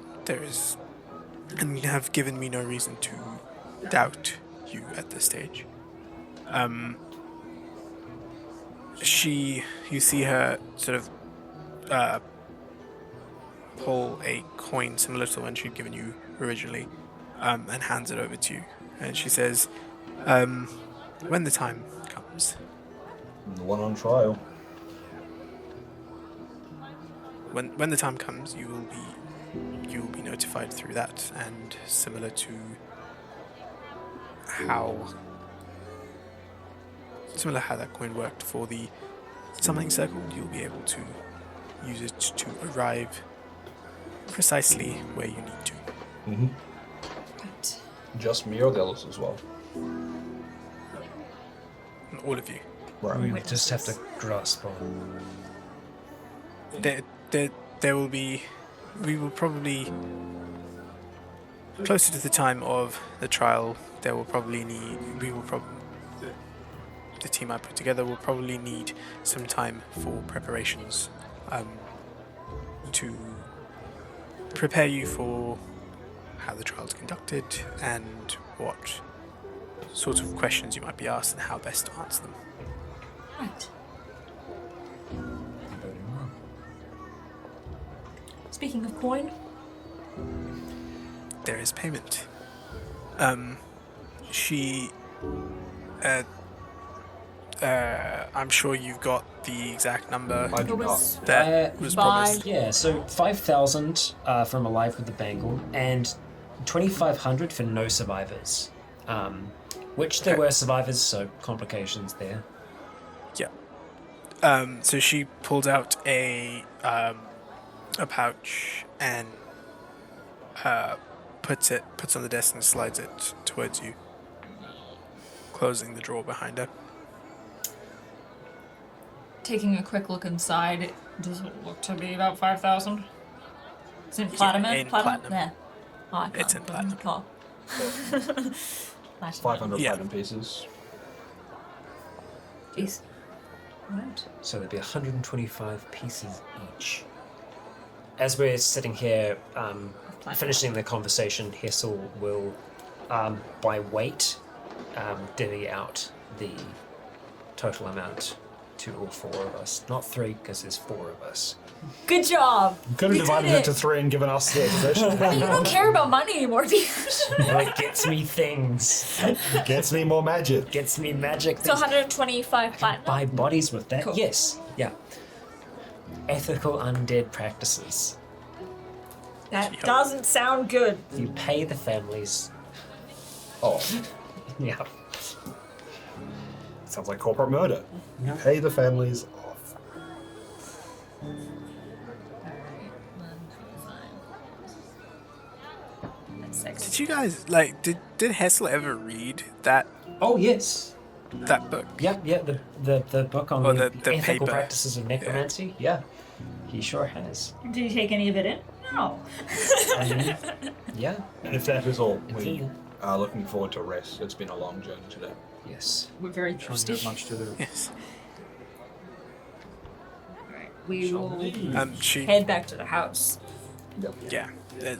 As you complete the conversation, her aide comes by, opens the door, ushers you out. Give her a sample of the. Carefully. Yeah. Oh, one last question. If we do come upon any additional information, or if there is a change on our side, are you opposed to me contacting you in an arcane? Not at all. Not at all. Very well. All right. You guys can go on. I'll catch up. Just sorry, one last thing. Have you ever heard of the land's right hand? She thinks for a second. Worth a shot. Flying shield.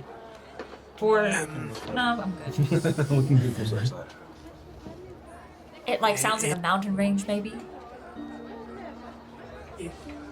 The term itself rings bell. Though I'm not sure I've heard it. It's got to do with. It's got to do. I'm pretty sure I've read it in some sort of history book of some kind. Do you know of anyone who is more likely to know? Well, we do have a Maximilian Reserve library in town. I can look to get you access. That would be appreciated. Yes. Very much so. You know of our... A letter will be awaiting you at your homestead as soon as I can arrange it. Thank you. Thanks. We will meet you back at the Cape then, yes? Yep. Be safe. Mm-hmm. All right. Oh, and when you get back, we should figure out some sort of password or something. Just so we know that it's you coming back to the mansion. I mean, he has a key. Like, Oh, yeah, the right, keys he are just has the very keys, right, specific. yeah.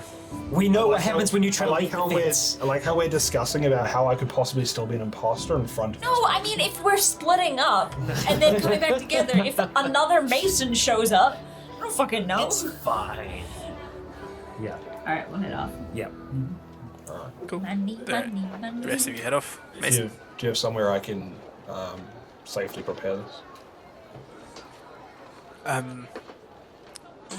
Yes. If you follow my colleague, he will take you to our alchemy lab. They will be able to extract it safely, All right. and they will be doing the testings. I'll get Don't up mind the and cocaine. I'll get up and go to follow it, and I'll get to the door and I'll go. I want to turn back and go. Why do I feel like you're going to throw me under the bus with this one? I don't intend to, but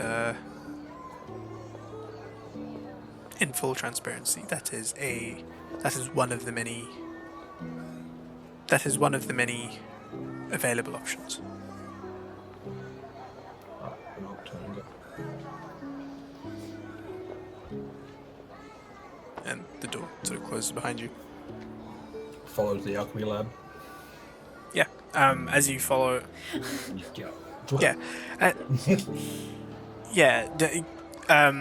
The person that's leading you, he exits the house and takes you around the back. And around the back, you can see there's a few different buildings, smaller buildings, behind there.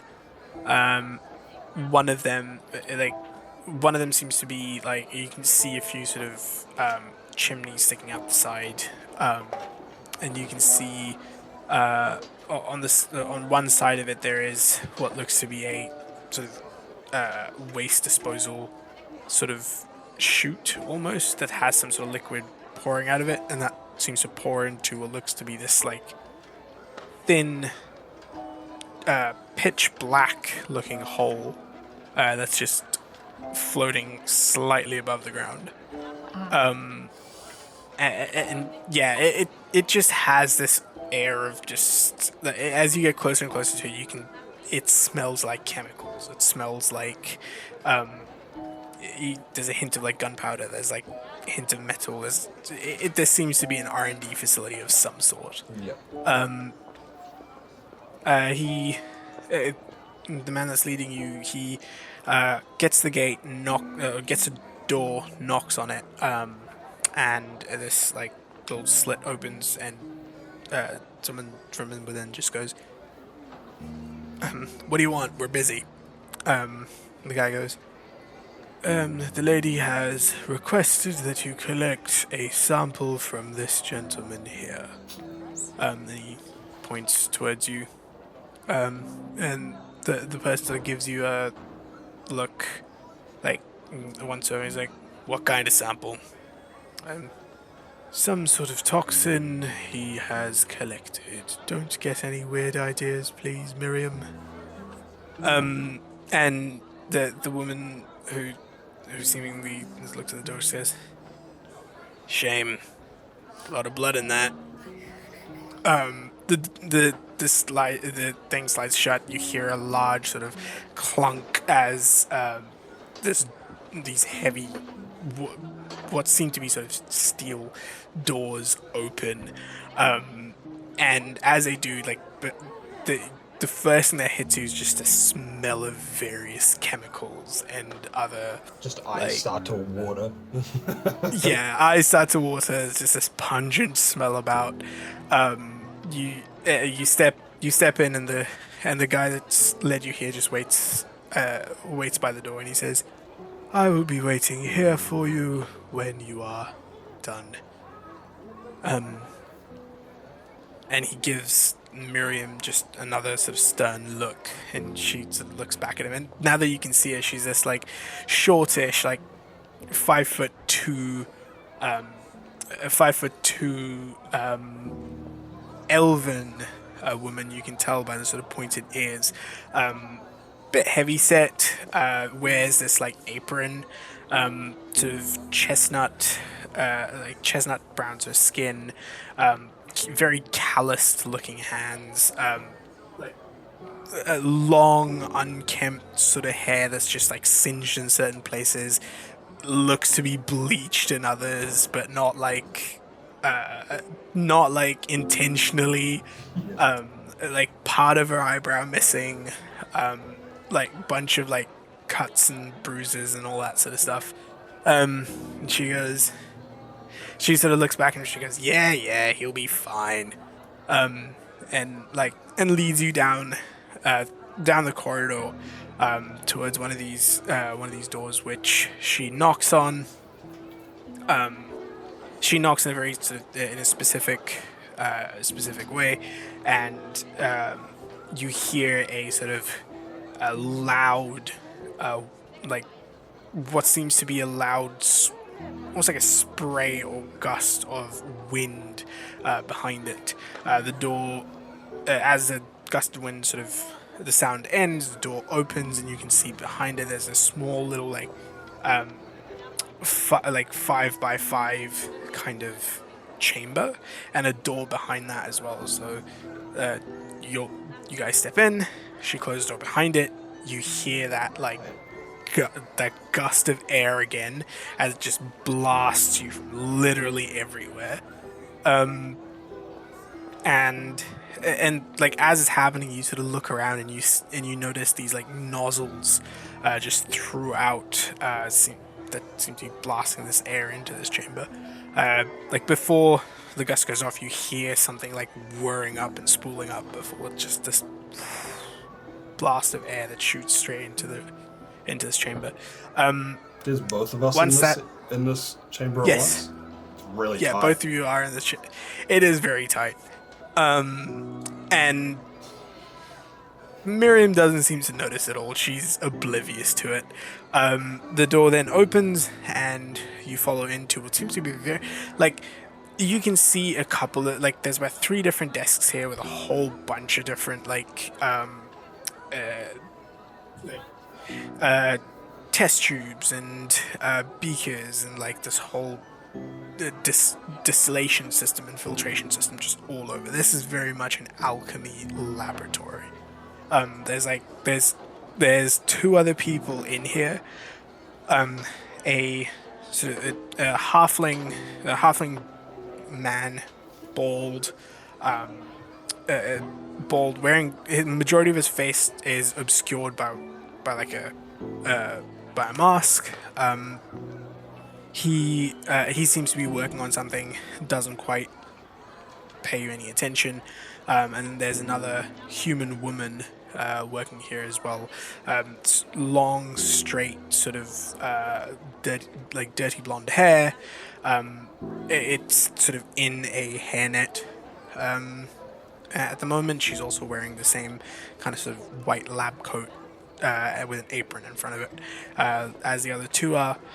She also seems to be working on some sort of project intently and doesn't pay you guys much attention. Miriam walks you over to a desk where she looks up at you and she says, "So, where's the sample then?" So reach into, I'll take my drawer backpack off and I'll put it in there and I'll open up the drawer and I'll get this roll of stuff out. It's like a bit of cloth, and I unravel it with my assortment of daggers. Yep. I go looking for a dagger. It's not there. Where is it? Oh, I'll just grab it out of my boot. Fair. If it's not clearly a message of "get the fuck away from me," I don't know. I don't know what it is. I'll go. It's in here. I can put it straight into a test tube if you'd like. Right. Yeah. This is the contact poison. How toxic is it? Like, what are the? Do you know what its effects are? I was told it was psychedelic of some kind. The person you see touched your it. eyes light up for a second. Person touched it, and they were seeing horrible hallucinations of monsters attacking them and trying to kill them. No. So, not Fair. Right. You see she grabs what looks to be like a beaker of some sort, like almost like a glass, effectively, and she holds it out. Holds it out for you to. Yeah. I imagine there's a way of like injecting the poison when you stab someone with the dagger. I'll just do that into the glass. Yep, and the substance gets collected within this beaker, and she looks at it and she goes, "Doesn't seem corrosive.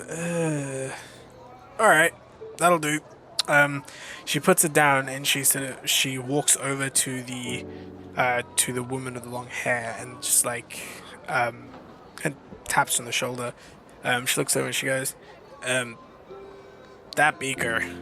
Can you store it? Make sure it doesn't get anywhere. Don't touch it with your bare skin. It will fuck you up." And she sort of looks down at her and she goes, "Yeah, sure. Yes, ma'am. Okay."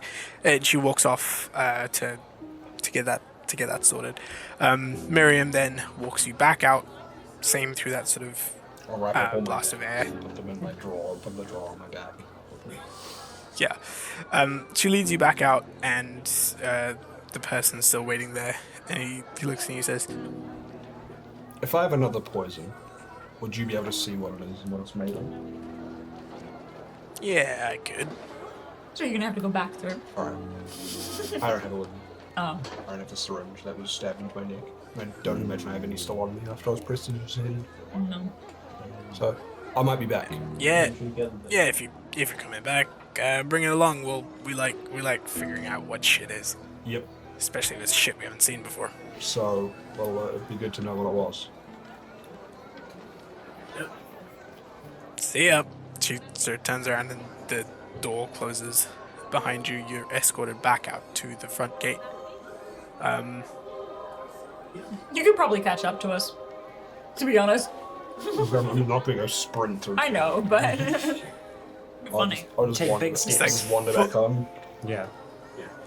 Yeah, eventually you make it back to the keep, and where the rest of your party are. And with that, as you sort of enter back into your home, post this adventure, this little side quest that you've all been on, we will end the session there. Pick up in the next one.